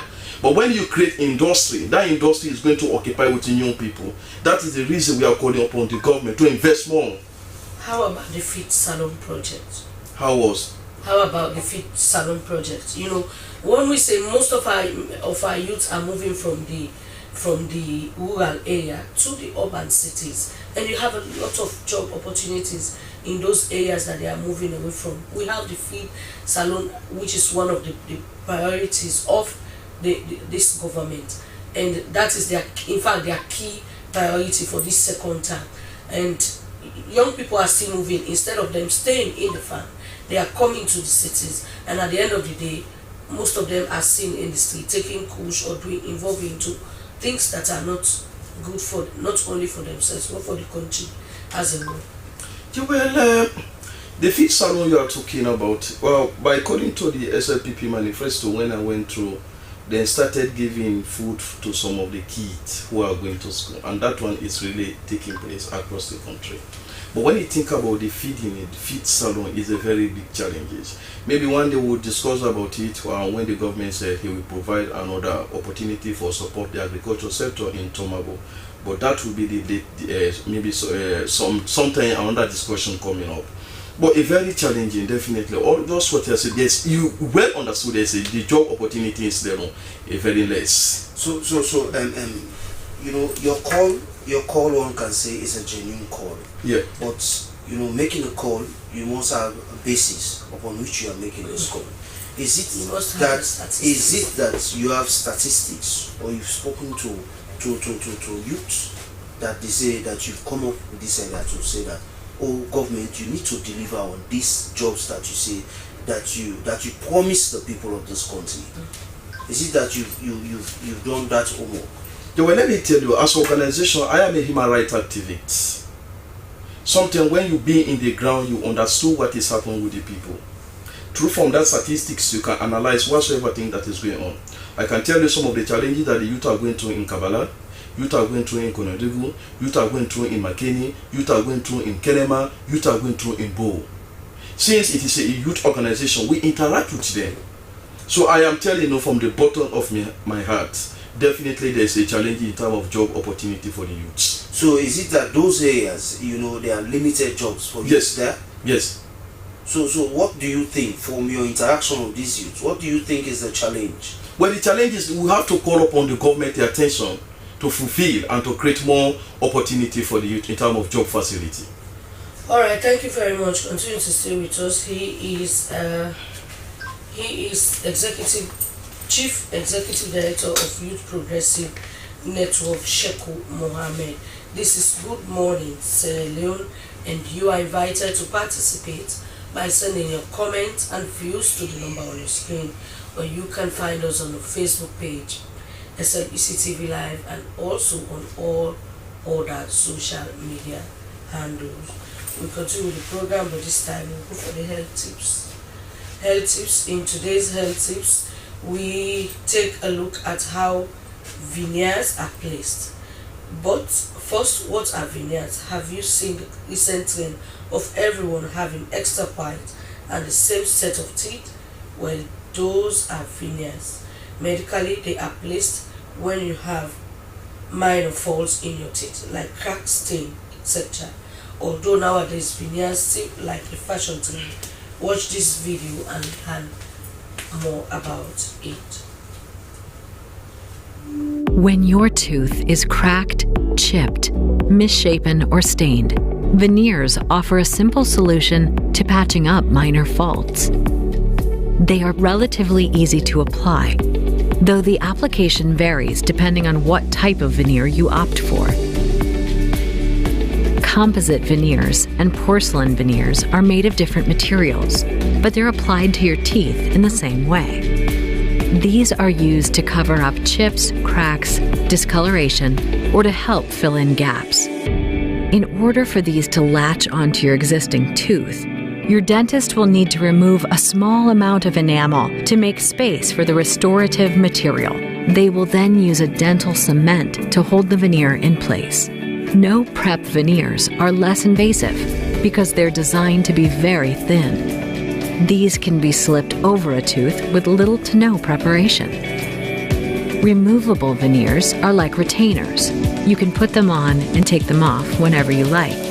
But these are not recommended because they're significantly less durable and can cause some discomfort, leading to other dental issues down the line. Once your veneers have been placed, you should continue brushing and flossing regularly. You should consult with your dentist before using whitening products because these may scratch your veneers, and the restorative material won't change color with the rest of your natural teeth. Overall, you should also avoid using your teeth as tools, like opening packages, because these could damage your veneers. With the right care, veneers can last up to 15 years or more. If you are looking to make some cosmetic changes or just want to enhance your smile, talk to your dentist about which veneers are right for you. Well, I hope you've learned a lot from that video. Well, from there, let's go for a short break. When we return, the Good Morning Sierra Leone program continues. As a mother of the house, whenever I want to prepare palm soup, there's no need pounding palm fruit. All I need is Inkulenu's Ghana's original palm soup base. My soup is done, and its preparation, it is not difficult at all. Inkulenu palm soup base, it's easily done with no difficulties. Just take few ladles and your soup is done. And its flavor, it's amazing. This is Inkulenu's Ghana's original palm soup base. And this is Inkulenu's Ghana's original spiced palm soup base. Iron fruit and turkey berries are naturally added. Also available brown gold natural cocoa powder, sunny gold brown sugar, neat fufu flour, shito, pisa, and moringa. All available at Nyami Ado Enterprise, 1 Lower Waterloo Street, Freetown. Inkulenu palm soup base. Ghanaian original taste.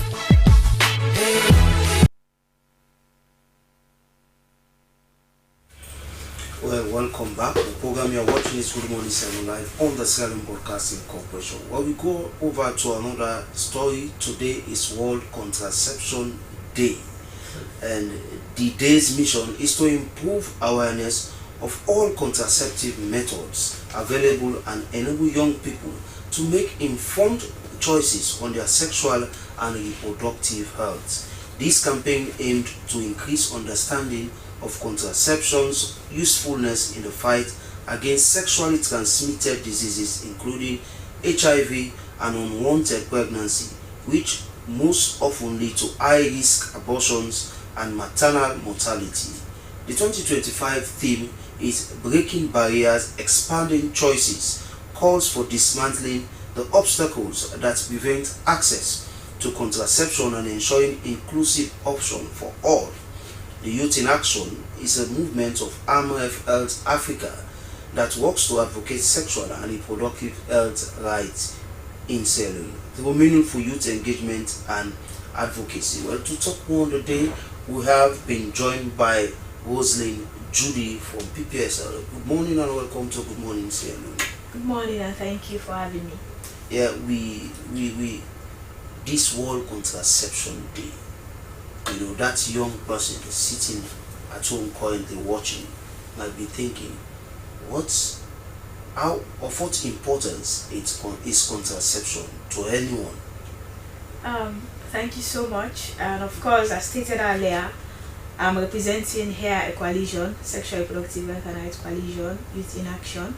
And of course, it's a coalition that has majority of the advocates in terms of sexual reproductive health and rights, of which my organization is part of, Planned Parenthood Association of Sierra Leone, PPSL, well known for its service provision in terms of sexual reproductive health and rights. So 2026 is considered to be World Contraception Day, and every year we tend to commemorate this day. And of course, contraception is talking about birth control and ways in which, you know, we can space our children or space our birthing as well. So it's important because for me as a young person, it helps us to be fully aware about, you know, to be in control of our sexual lives, and then, you know, gives us the opportunity to know about the various options that we do have.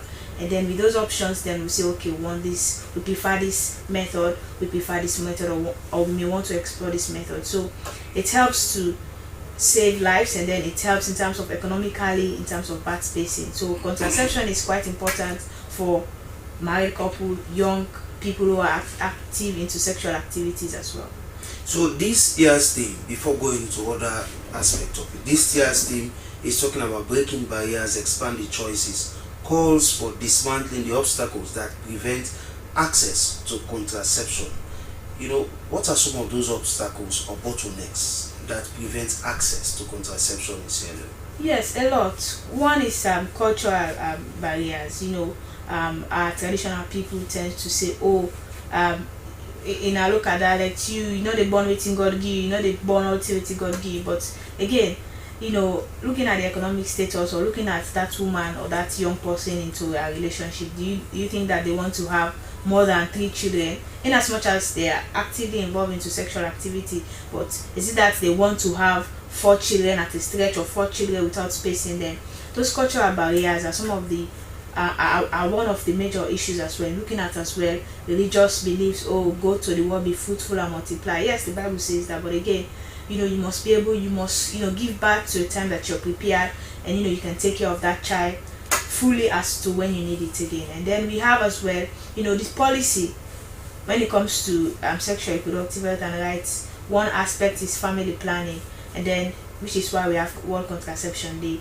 We don't have specific law that talk about, you know, that enhances the provision or clear provision for family planning to adolescents or young people, which is why we as a coalition, we are fully in support of the Safe Mother and Reproductive Health and Rights Bill. We don't have that clear cut that states that, okay, we must provide sexual reproductive health and rights services in terms of family planning services to young people. It's not clearly stated. So the policy, we don't have the full backing of the policy, the support. And then the myth and misconception, you know, from a young person's perspective, when you go to those communities, people have different thoughts about contraception. Or when I take Captain Ban, I know they born, you know, they come out, these things, implants, when they put on pie, you know, they come out again. All of those myths and misconceptions that are Rosalind, from what you're saying, it's very difficult for you to pass your message on to young people, especially those in the rural areas, because there are always issues, there are always disadvantages, and there are always cultural barriers, as you rightly said. In certain communities, they will say a young girl after 18 or so, even before 18, is supposed to get married, even when they don't give back. at an early age is a problem for them in their communities. How have you been navigating your way to make sure you get the information to the people, to young people in these communities, not only to them but even the authorities? Yes, for us as a coalition, we believe in working together with everyone. That's why we are working closely with traditional leaders, because we believe when they get the adequate information, it's much more easier to pass on to their people in their community. So for us, we have traditional leaders that we do work with. We educate them on these issues, tell them, obviously, young people, especially for young people, they are actually involved into sexual activities, and we cannot deny the fact. We see teenage pregnancies, it's on the high rate.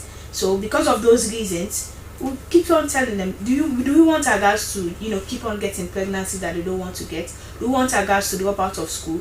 Do we want our girls to not be those educated women that we don't want them to be, that we aspire them to be? So we keep telling them the actual fact, and then we say, okay, let's be real to ourselves. Let us have you as champions, because who feels it knows it. And then if you are the leaders in this community, when you speak to your children, they get to hear you. So we collaborate with these cultural and traditional leaders, tell them about the myths and misconceptions, continue to raise awareness. We operate in all the districts in Sierra Leone. So when we go to providing our services, we ensure that these cultural leaders, these traditional leaders are part of our service provision that we do, are part of the awareness raising that we do. And then we usually hold national adolescent and family planning conference every year. So we bring adolescents from the 16 districts come to Freetown or wherever we tend to hold it, and then talk about these challenges that we face as young people, how we break down these challenges, how we are going to ensure that these challenges are being addressed, and as young people, our unmet needs are met. So one of the other things that usually pose serious challenge or issue, or the issues where issues are usually come from contraception, is the contraceptive options. This has been really challenging, or it has been something that is alarming, contraceptive options. So how have you been able to really explain contraceptive options to people? Because it's one thing, you have some women, they'll go, maybe if they go for the tablets, maybe they take the tablets and it fails, or another person go for that injection and they took it fails. It will prevent another person from going for anything like contraceptive. So how have you been sending the message on options that best suit the particular woman? Yes, that's why for us, when we go for awareness raising, we always go with service providers, because what we do is raise awareness and ensure our peers going for contraceptive method. And one key thing is that when we go out for outreaches, we clearly state that we're not service providers, so we brought along those who provide the services. And what they do first is, you go to the service providers, explain your sexual activity or your sexual life to them, and then they'll provide you the options, stating the various. It's obvious that all medicine that we take have side effects, so they'll explain, give it to you. This, when you take this one, it happens this way to you. When you take this one, it's more preferable, and then you'll be left with the option to choose. Contraception and contraceptive is about you making your choice.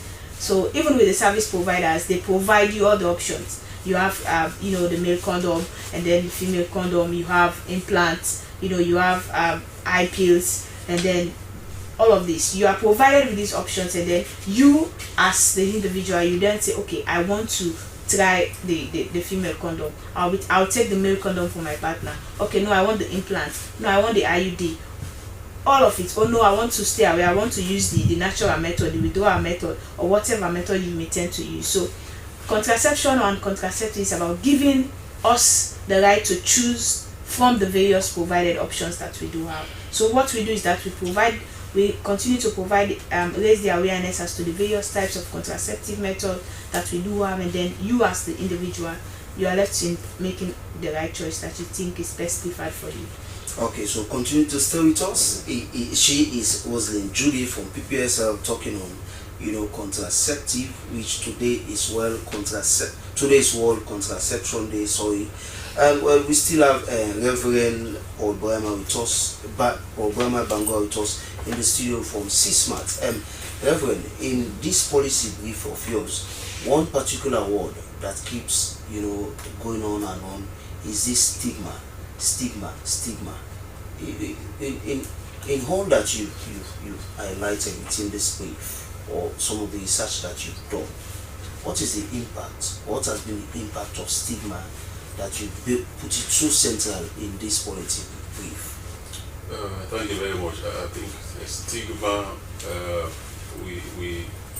there's a huge impact around stigma. Let me be specific. For example, people affected by tuberculosis, TB patients, HIV patients.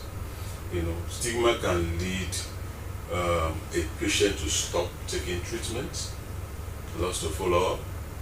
Stigma can isolate some people, and it can lead to depression. So it's quite dangerous, and that is why we are saying that stigma issues affecting key populations must be addressed. They must be engaged.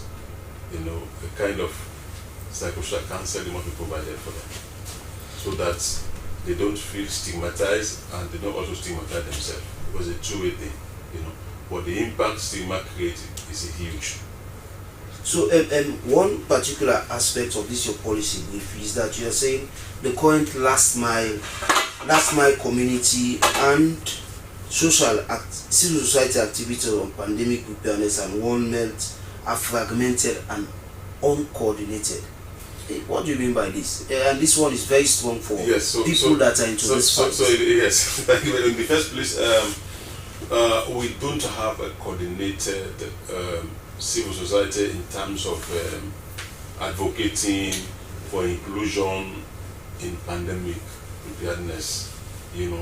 There is fragmentation. It's very clear. It's now that we are pushing, forming a coalition that we think can take forward the issues of exclusion in terms of emergency preparedness. But also in some of the documents I was talking about, I want to be very specific, and we have a very key national document that is called the National Action Plan for Health Security. It's a document that contains how our health system, how our nation can address our health systems, including outbreaks, and then in those previous documents, there is a dealing, there is a disjointed kind of, because you cannot see the role of civil society and key affected communities very clearly, you see. So, Reverend, this issue of civil society is a whole story on its own. It's a whole discussion. In recent times, civil society organizations being formed, people refer to them as just coming together of few individuals because of their own interest. Because we have civil society organizations, they are only allowed when certain governments are in office. And you see the other ones, they go dormant when another government is in office. And you see some will even be will be around, but yet not propagating the interest of the people for the basis for which that civil society organization was formed. So with all this in mind, don't you think that is why most of the times civil society organizations are not being taken serious? Well, I can say it's both perception and then probably a bit of realities, depending where you're coming from. But for us, we are very special in what we are doing. That is why we are not in everything. We are focused in supporting government to address TB issues, working with TB patients and to make sure that we reduce the burden of tuberculosis in this country. So we are very focused in that. And we are dealing with, they are also classified under key population category, so their voices need to be heard, So yes, for us, we are operating in all the 16 districts. We have coordinators and membership across districts, and then the normally meets. And as I am speaking to you, On Monday, we are getting a cross-section of people coming to Freetown to discuss about how we can engage more in terms of seeing inclusivity in the processes that government is doing related to One Health, related to pandemic preparedness and all of that. Yes, I agree. There are some that actually they are standing on the platform and speaking. But this is not where we are coming from. Okay.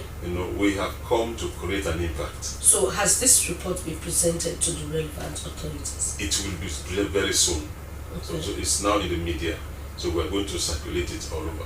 All right. Thank you very much. Continue to stay with us. He is Reverend Paul Muraima, and he is the coordinator of national coordinator of CISMAT.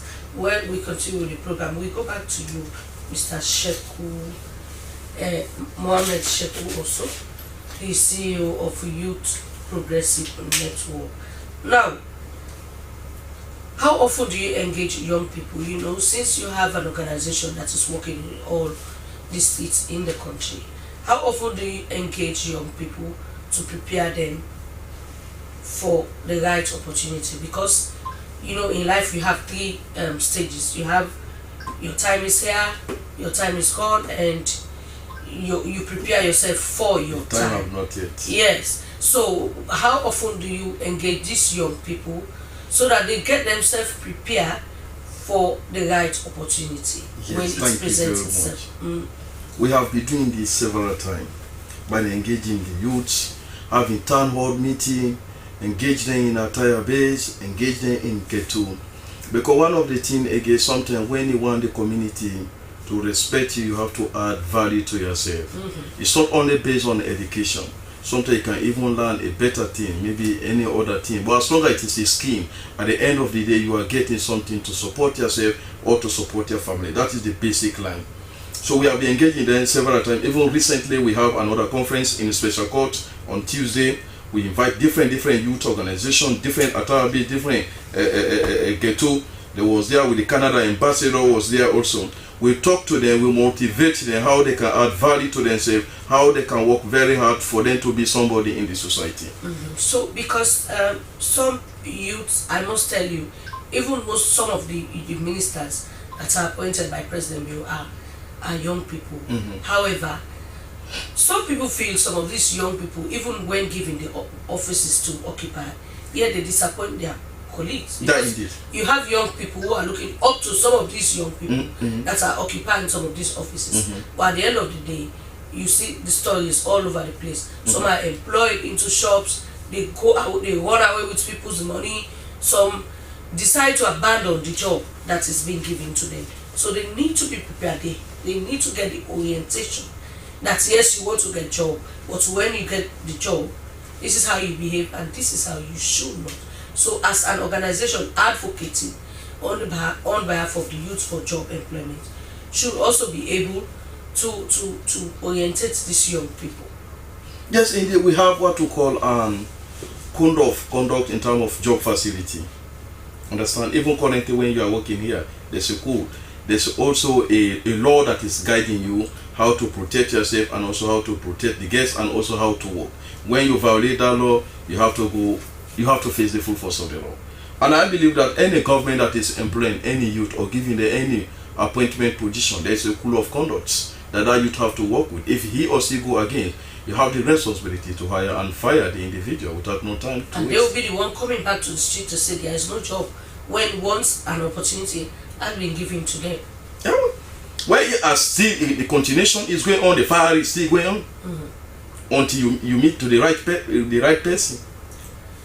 All right, Emmanuel. Okay, Sheku, what my own question is, how has your engagement been with the authorities? Because this call you are making is a very important call. What has been your engagement, your level of engagement with government authorities for this particular call? Sorry. The challenge is something we have, I don't know, because everybody have his own way of thinking. A very difficult sometimes to have this authority to engage them. Definitely. How about the youth ministry? I'm telling you something. I went there several times. No platform was not given. I went to the youth commission, no platform was not given, so it's very difficult, and I cannot force myself to those people, because one of the things we realize, whenever you force yourself to them, people will be thinking you are going there for beg, or they refer you as a beggar, or you are going there for request money from them. I have draft a letter, I send it to them for them to engage them, so that we can, based on the issue that I went through, or based on the issue that we have investigated as an organization, to bring the issue to them on the table so that we can discuss.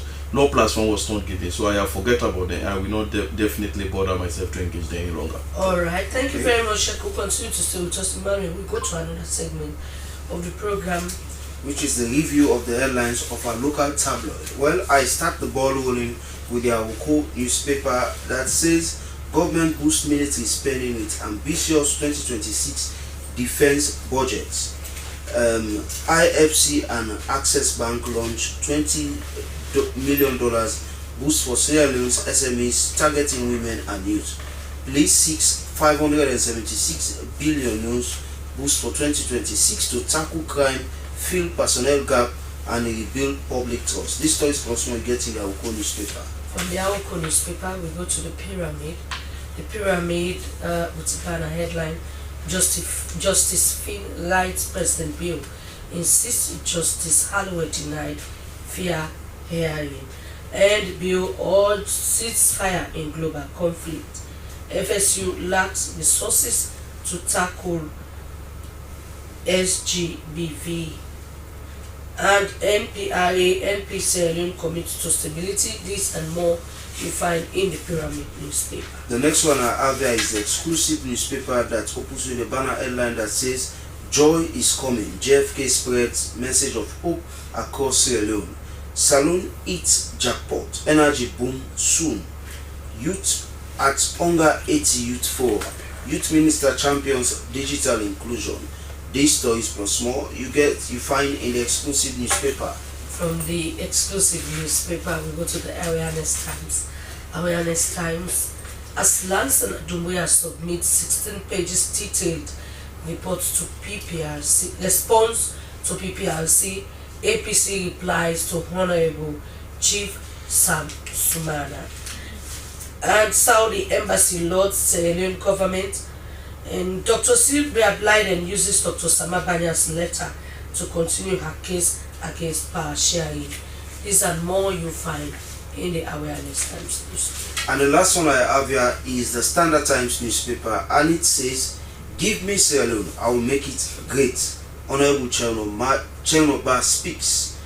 The choice is Cheikoko. Top economist engages religious leaders." These stories plus more plus sports you find in the Standard Times newspaper. And the final paper for today is the Calabash newspaper. Calabash newspaper with so many stories on its front page. SLCAADG appointed ICAO Vice Chair. Champions Youth Leadership at High Level Youth Summit. And Sierra Leone secures $2.2 billion United States dollars Mission 300 Energy Compact to transform national power access. And Vice President presents scholarships to Teachers Union, a defining commitment to education. Indian High Commission marks Swasta High Siva with Lonely Beach cleanup. All these stories and more you find in the Calabash newspaper. We must let you know that views expressed in these newspapers do not in any way reflect the views of the SLBC. We are merely reviewing what the papers are saying. This is not what the SLBC is saying. We continue with the program and we go back to our guest. Now, Reverend Bangura. So now that you've got this report, what's the next step for 6 months? Well, I think next steps, we're still going to engage. We have actually formed a coalition, and the coalition is actually focused on emergency preparedness. I mean, that's why who are in the coalition? civil society, key populations are part of the coalition. Okay. You know, and then we are still expecting more to come in as we market it, to engage, we do training, all the colleagues to understand the concept. How soon will that be done? By close of this year, we think we will have a formidable force to engage government and to be part of those conversations around. Okay, so thank you very much. Is Reverend Paul Bangua, the National Director of CSMAT. Well, we have we still have Judy with us from PPSL. So today is just the commemoration of the day. What's message or what's continuation of this particular contraception fight will you want to leave with people? So I want to say you're not alone and your choices are valid. And it's not just for today. We are going to continue. We've been doing it and raising awareness through the coalition, of course, what PPSL, what we do in Sierra Leone. We'll continue to raise the awareness and we'll continue to provide the various methods available for people to make the choices that they want to make. Okay, so thank you very much. Well, Sheikh Mohammed, what will be your parting shots, your final message out there on this call? The final message is going directly. We, as organization, we are calling the government the attention to look in the promise that he made. Yes, indeed, there is more opportunity has been given some, but we need more and more so that the youth can remove themselves in terms of violence or can remove themselves in terms of even drugs abuse. Okay, so thank you very much. This is how we draw the curtains of today's edition of Good Morning Salon. I want to say thank you to you, the viewers. Thank you to our studio guests, and thank you to our production crew, as this program is produced by Daphne Zainab Kamara. I have been Emmanuel Samoa. And my name is Francis Bernard, wishing you a wonderful weekend, and many thanks to you for being part of this program and also for accepting us in your offices and in your homes. Quickly, a reminder of our quote of the day, which is from German theologian Albert Schweitzer, and it says, "The purpose of human life is to serve and to show compassion and the will to help others." Make sure you help someone.